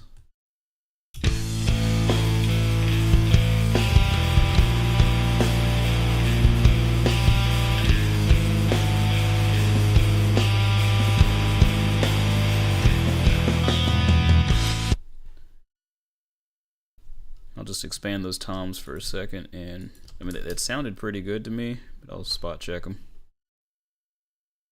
They were ever so slightly off. Definitely not enough to hear. But while I'm in here, I will nudge them. And that whole group just, I think it was so in time with itself that that's probably why I didn't quite notice it. But now they're right on the grid in one quick movement.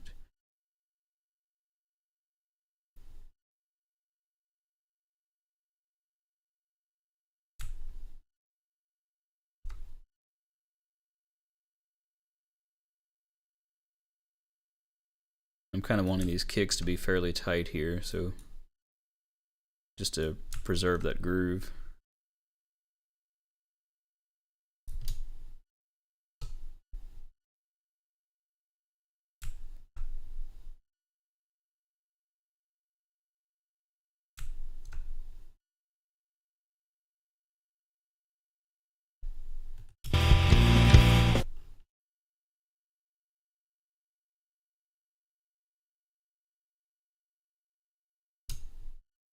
Spotted a ghost note that was a little bit off.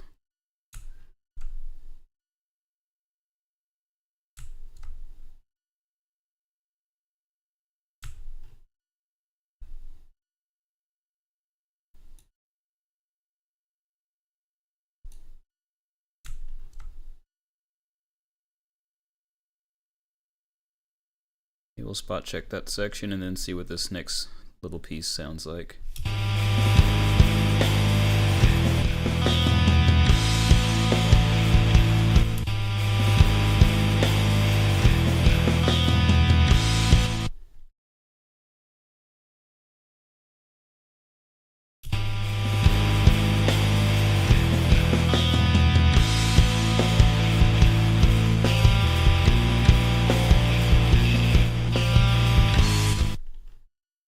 Sounding pretty good.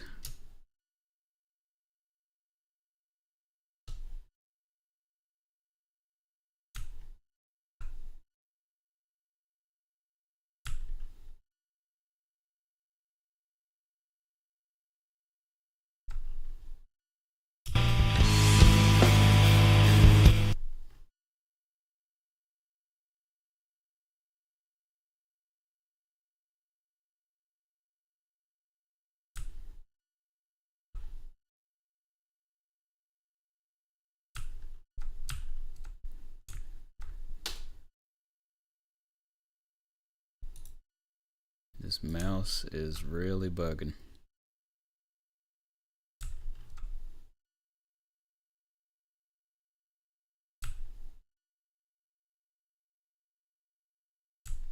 I may have to switch to my trackball to finish this up.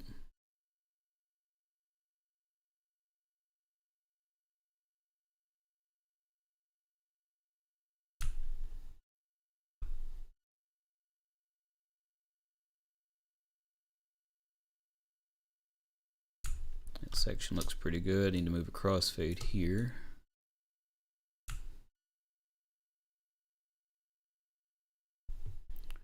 Actually, I need to nudge a little bit right there. I think once that was no longer highlighted, I could see that grid a lot better against it and saw that it was off just a touch.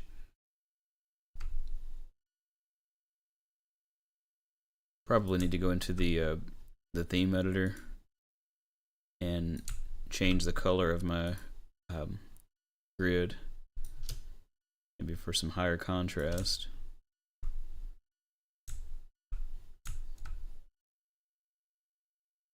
course, depending on the color of the media item that I'm working on, in a lot of cases, it's not that big of a deal. That was an interesting amount of offset there. I kind of want to listen to that and make sure that's accurate.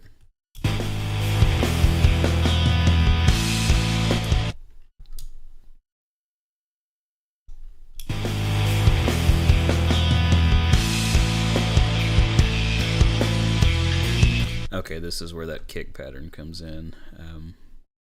He does a lot of offset kicks here. So it's like every 1.5 beats. Or 2.5, I should say.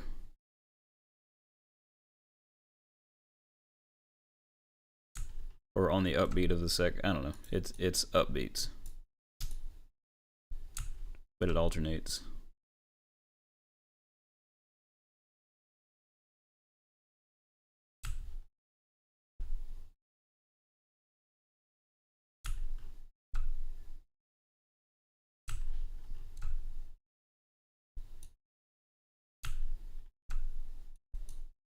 Yeah, we're moving kind of quick now. Till next time, sir, fly safe as always, and we will see you on Discord.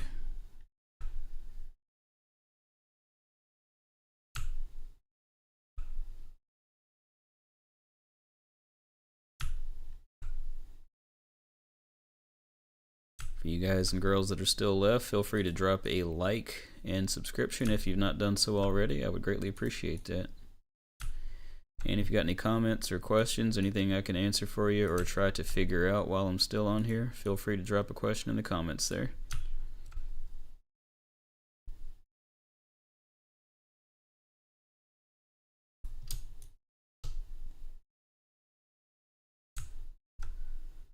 Getting pretty close to being done with this.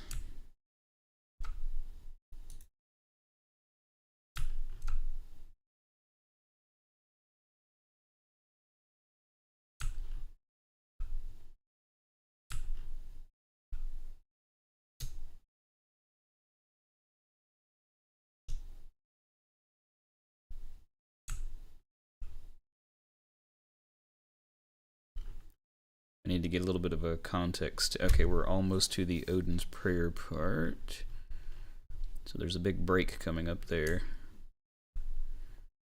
And we got the double time stuff, which shouldn't be too difficult. I mean, he doubles up, but it's still fairly basic beat from there. More just moody guitar stuff at that point.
Okay, we're out to the quiet part here. Wonder why I made that cut. That's interesting. Guessing that was an accident. Let's find out. I'll delete that and bring this back.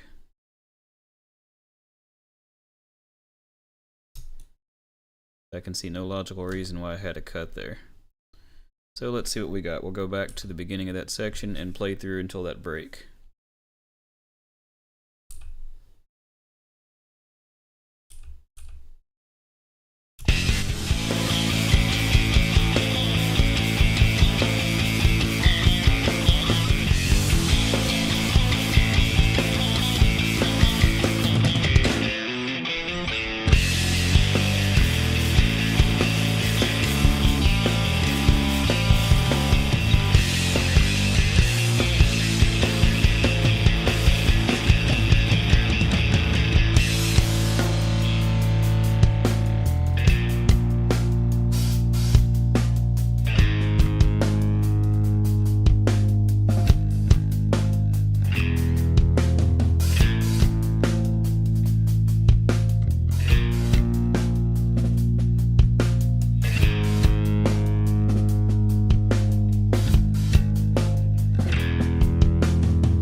Alright, so we got a break there. Just need to make sure a few tom hits are on point.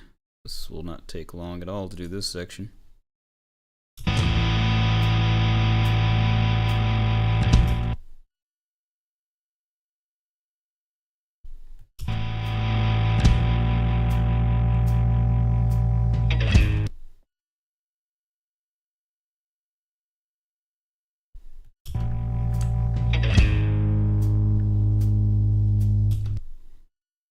And I'm hearing that hat in there.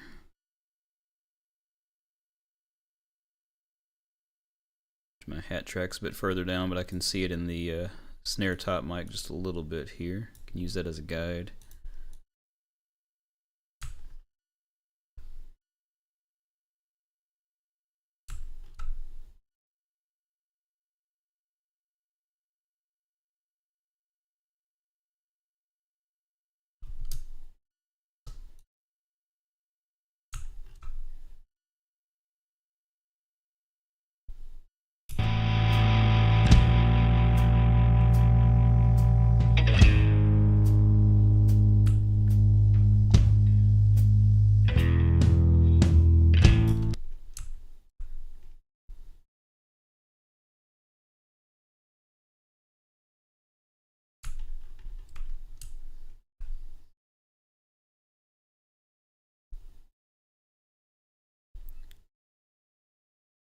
Focusing on these hat hits again, just to make sure that, I mean, that they're not very loud in the mix, at least not right this second, but still, just want to get them right.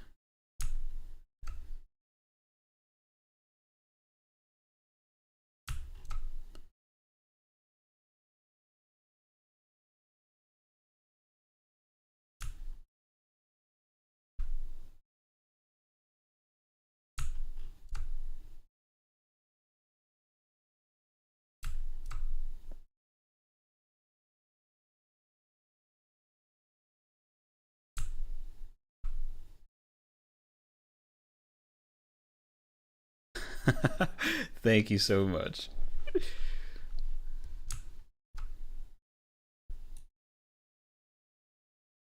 I should get in bed and watch this myself. Be kind of hard to do from here in the other room, though.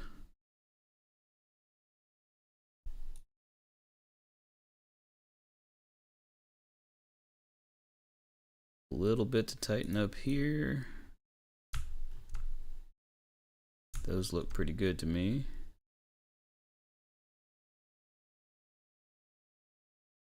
Slight nudge from here. Spot check that.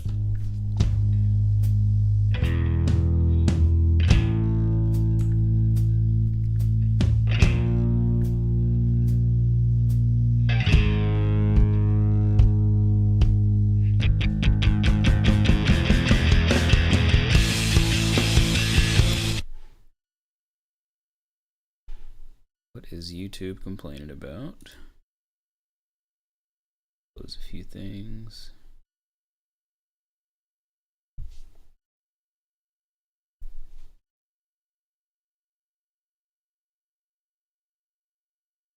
Oh, interesting. I must have hit a wrong button in OBS or something, but it looks like the stream is actually still going, so I'll just pay no attention to what YouTube is complaining about.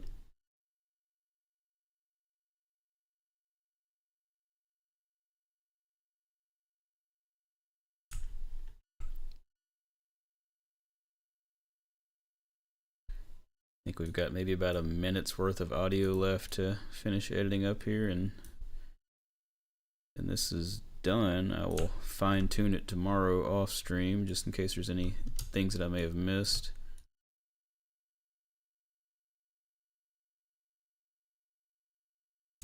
Then get around to retracking guitars, getting the other guitar part done, and I think that I'd like to live stream tracking the vocals for this.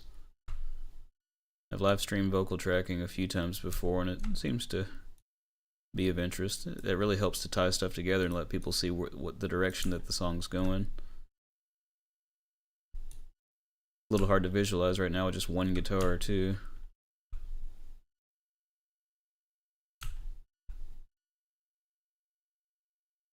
And this song really relies on the interlocking of the notes with the both guitars and the bass.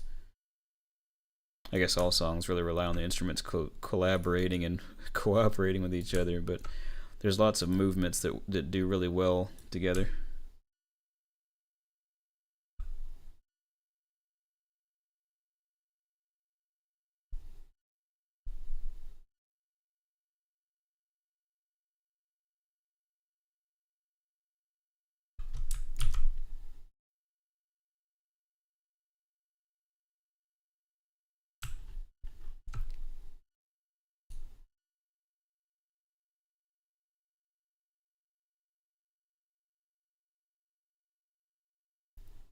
They definitely love the price. And I'm sure there's folks that can do a lot better job, but again, for the price, you can't beat it. It's just fun. I mean, I know in the old days it was near impossible to get even a decent recording.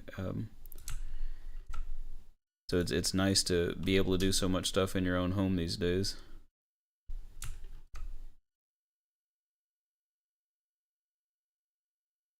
I do. Let's see the question. Do I use the same drum editing method to edit the guitar parts? I do. On rare occasion, I might use stretch markers on guitar, but for the most part, I'll do slip editing, particularly for percussive stuff that needs to be pretty precise. Now, I will do my best to just play stuff right, but once you get to a certain point, I may just have to do some edits.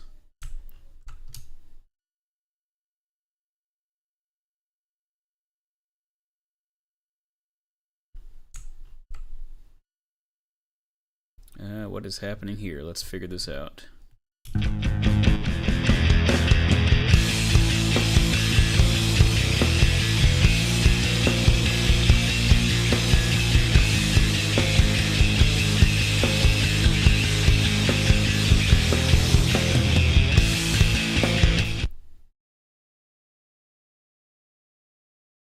I'm not sure why I got confused here after hearing it, but I think maybe the slight offset in the pattern threw me. Maybe it was just the color. Who knows? I have not. Oddly enough, I don't really even know of one. If you got one in mind, let me know what it is. I'd be curious to just to see what it can do. I know that in talking to some other people about them, and again, I can't speak from any personal experience with it, a lot of them say that, well, that it mixes like AI, whereas some things might be technically good, it doesn't necessarily account for taste.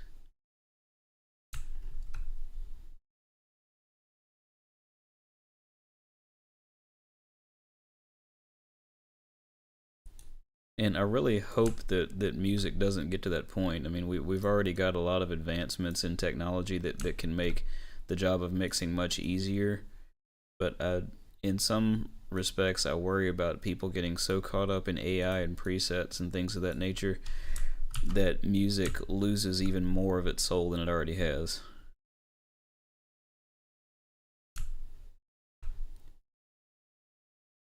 Yeah, I mean, I'd be curious to check one out. Like I said, I mean, it's just like there's lots of AI tools out there now for creating video, and the company that I work for, the CEO has tried several of them to make some stuff, and it just comes off looking obviously like AI. So we'll I'll be filming a lot of the content for them going forward for a bit for patient education and just testimonials from some of our patients as well. Just, I mean, that's the other thing too. I guess you have to think about it from a medical perspective. Using AI for patient testimonials is cold and heartless and is not actually your patient. So why don't you just film your patients? And it could be useful for some other things, but still, I don't know. It's not the same. Some things just require humans.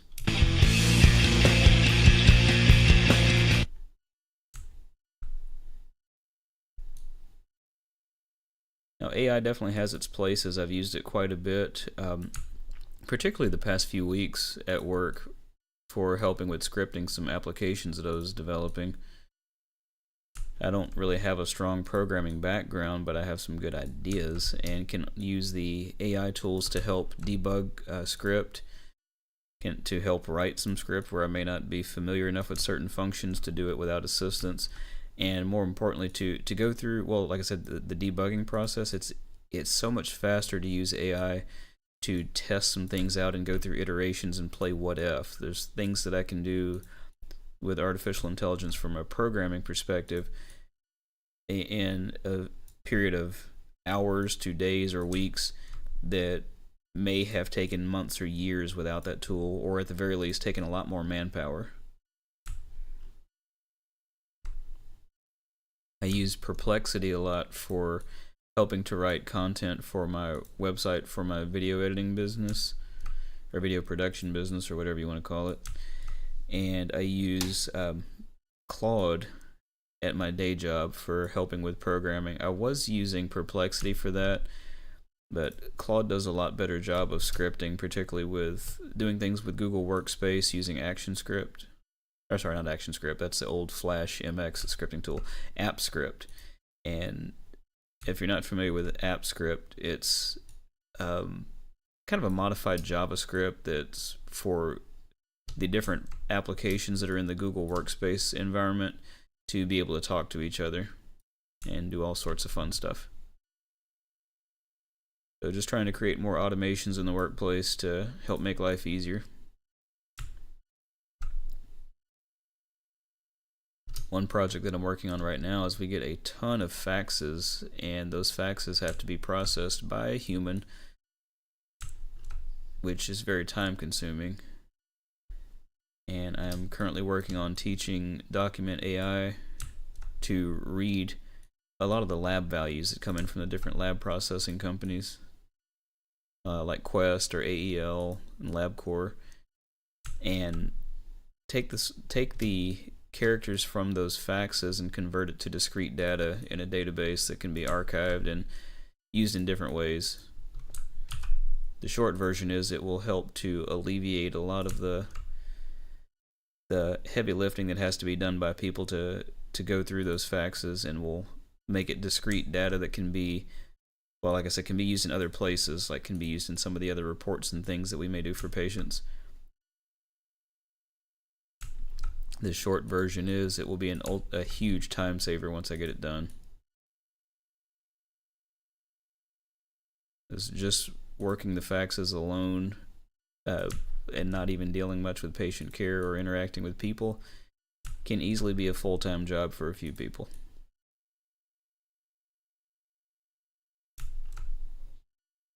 And it's important, but as I said, it's time consuming. So I definitely like the idea of using AI as a tool to help process things faster. And I'm not against it for artistic purposes. Just for example, I like using Midjourney for helping me with making album art. In a lot of cases, I'll use Midjourney to give me elements to use for compositing.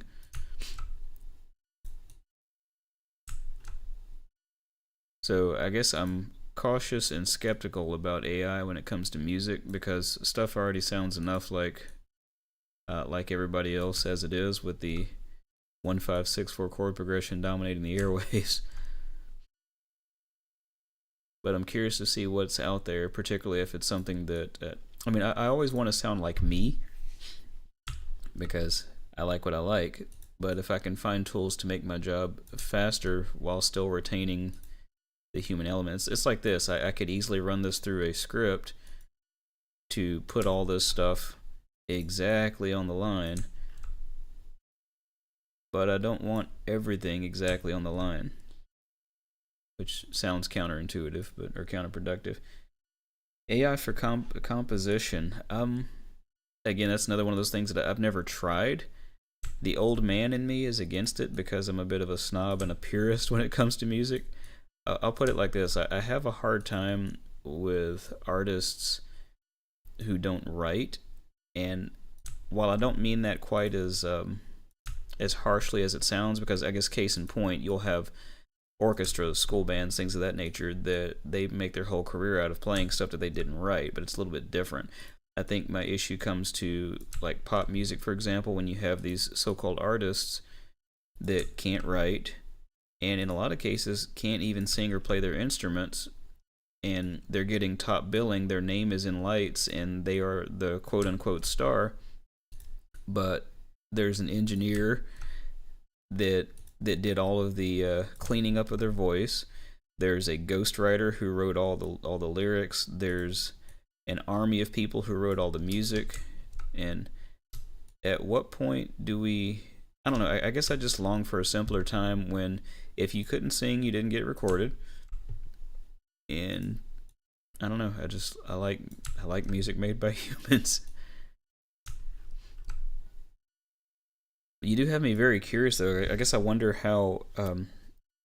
Well, going back to talking about the CEO at the company I work for, he ended up throwing some stuff into AI and having it compose a song about kidney care, which was a little bit hokey, but at the same time, it was kind of interesting how he could come up with something like that quick that could potentially be used as, say, hold music on our phone without having to actually record and mix all that stuff.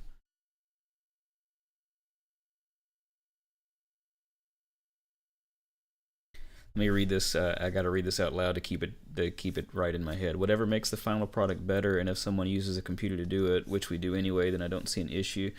Yeah, I guess it's a little bit of a slippery slope. Like I said, I'm not really against it. I think it also kind of comes to a point of give credit where credit is due, and I think that's my biggest argument with a lot of popular artists these days. That if you take away the computer, there's so many people out there that can't sing, that can't play their instrument at all. So why are they the face or whatever when there's really just a program that's doing all this stuff?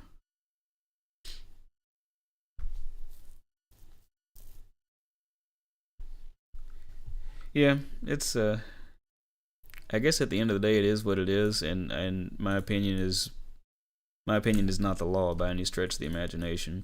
I openly admit that I'm very much old school, and part of me is curious to see what people are going to do with AI, and another part of me is kind of cringing about it. I guess the same was probably said when, I mean, when you think about techno and electronic music, and I guess I don't remember much about when that became a big thing and how people reacted to it at the time, but every time some kind of new music or new art comes along, there's always the previous generation that rails against it. I mean, the music that I like now, I'm sure when it first came out. Oh well, just let's just think about Elvis. I mean, Elvis at this point is very much legendary. But when he first came out, there was that whole group that's like, this is the devil's music. This is unacceptable. It's not real music. Um, so I guess I'm the old man now, and it's interesting to think that the music that I grew up with is now on the oldies stations. So I guess I said all that to say it kind of just is what it is. Music is going to continue to evolve and change and everything. There's always going to be more tools to make your life easier. I mean, I guess to some people you could say that I'm sitting here complaining about artificial intelligence and using computers and things like that while I'm using a computer. Like, if you're such a purist, why don't you record the tape and sit in the floor with a razor blade and cut and edit the stuff that way?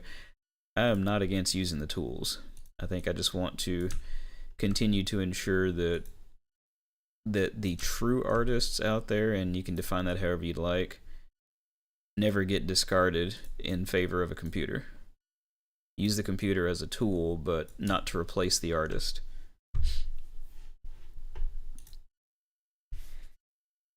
Work in IT, and my fear is much like the rise of smart devices and things being done for some folks removes the independent thought and common sense. Yeah, it's like we're heading towards a real life Wall-E or Idiocracy. There's so many different movies about it.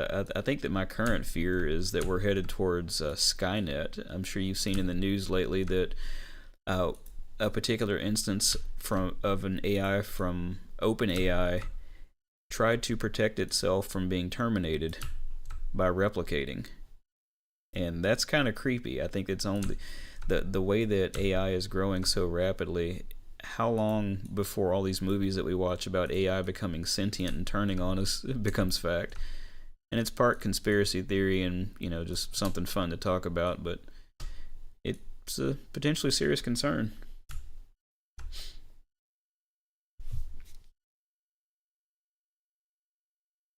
That's a very good point, and I think that you kind of made my point there. I've played shows with bands before that play a similar kind of music to what we play. Now I can understand that. Let me put this into perspective, and I've said this before too.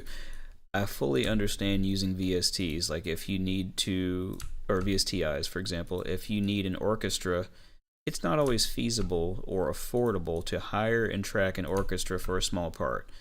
Use software, play the stuff to the best of your ability, and just get the music out there. Um, but like a rock band, for example, it's something that's guitar driven with drums and bass and vocals and all that stuff. For a band to not be able to play their own music if their laptop crashes, that just feels wrong.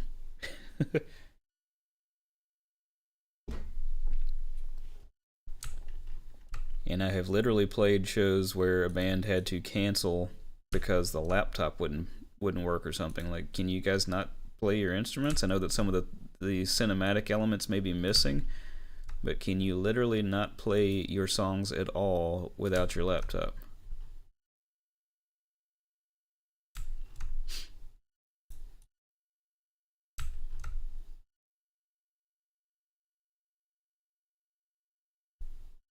I'm sure they had the same kind of conversation when the combustion engine first came about and people, you know, were comparing it to horse and buggies and things like that.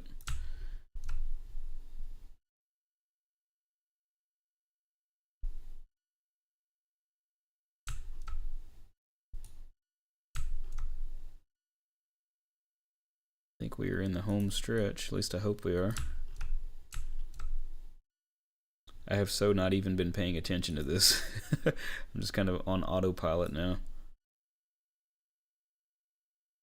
I'm not sure. I guess that's probably a flam or something. Let's find out.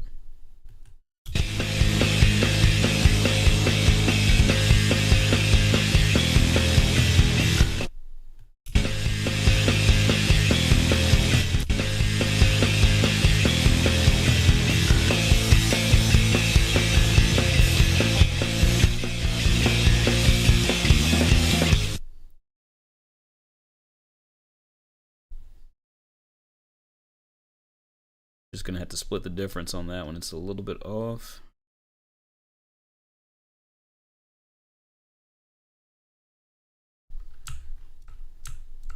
And I recognize that pattern, which means that we are just about done with this. How many times have I said that in this stream? I'm gonna have to go back and count that. I need like an automatic. I could get an AI counter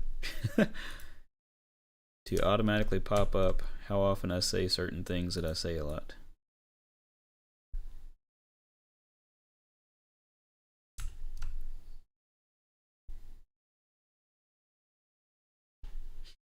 And with what you put there, Matthew, about it requires something in the brain to be able to write good melodies and mix a good song using only a laptop. Even when you think about like the AI tools, let's take Midjourney for example. If I were to use Midjourney to create some art, which I do, and have my wife to create based on the same concept, her picture will be exponentially better than mine because she is a wordsmith and will come up with much more descriptive terms.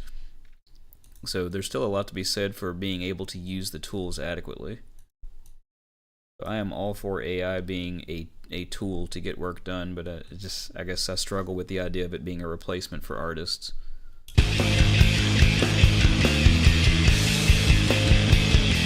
But even in the example that I just gave, I mean, my wife in her own right is an artist with words. And now she can use those words to create literal images. See, that's, gosh, I feel like I'm getting off into philosophical territory there because it's like you're using the AI tool to create literal images, whereas before, the whole purpose of books and vivid imagery in terms of like words was to let the imagination create the image based on those words. I don't know. It's weird.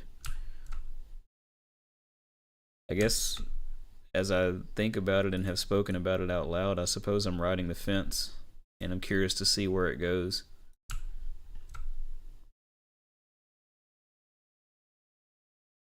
I think when it's all said and done, it's a tool, and we could have the same kind of discussion about firearms, and I know that's a little bit of a polarizing topic, but I mean, depends on whose hands the tool is in and how they use it.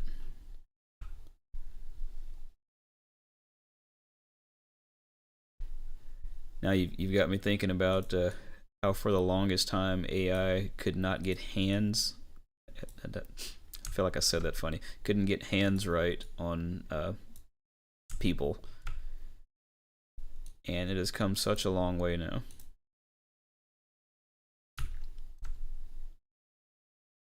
I think it's only a matter of time. Well, it's probably already happening, like with court cases where they have to do a whole lot more forensic analysis of things that are introduced as evidence to determine if it's legitimate or not.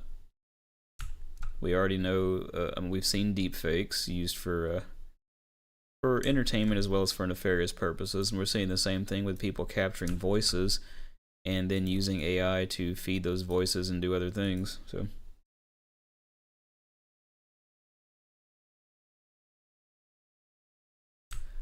And what I'm hoping is that the fad phase of AI dies down, and then people will just start to, it'll just become a tool, which was its original purpose, I would think. Gosh, there are so many movies about AI turning against us. We watched one the other day that's on Netflix. I think it's called Subservience. It's got Megan Fox as like an AI servant type of android thing. And how she ends up going rogue and doing some strange stuff. It's an interesting movie. It was simultaneously good and bad. I can't necessarily recommend you watch it, but at the same time, it's worth a one-time watch.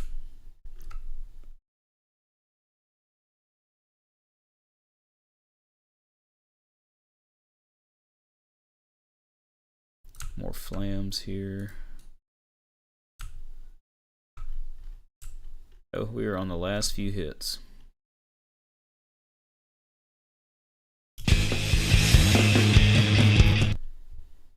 And he ends with the classic Phil Collins.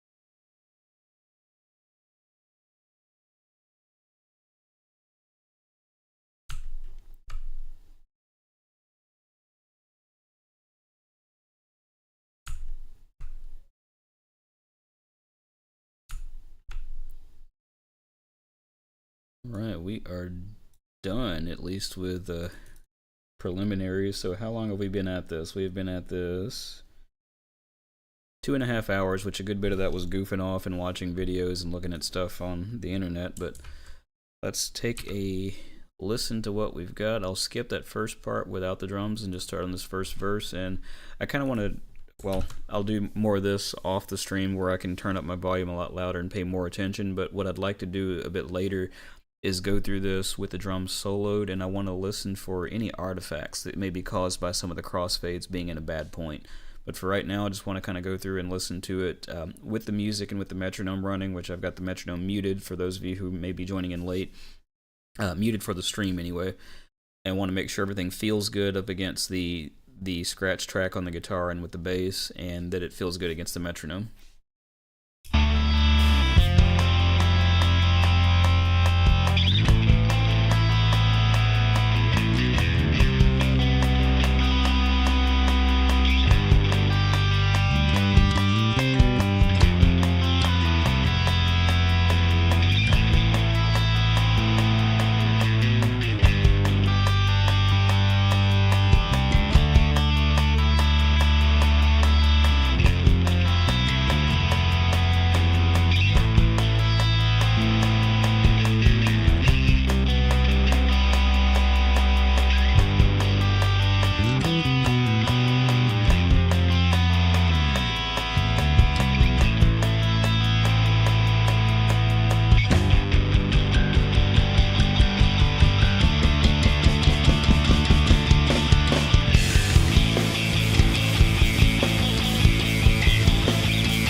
Alright, all in all, I think that's sounding pretty good. I've got some mixing to do and probably a little bit of cleanup. It sounds like I've got a little bit of bleed in a couple of the mics in some parts where he's hitting those cymbals pretty hard.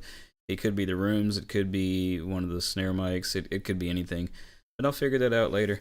I guess that's about all I got for this evening. So, as always, thank you guys and girls for coming and hanging out for an unplanned live stream. We got a lot done. It's sounding good, and I will send out the notification when we're ready for the next one. I think up next we'll try to get these guitars knocked out, and like I said, move on to vocals and see what shakes. So, until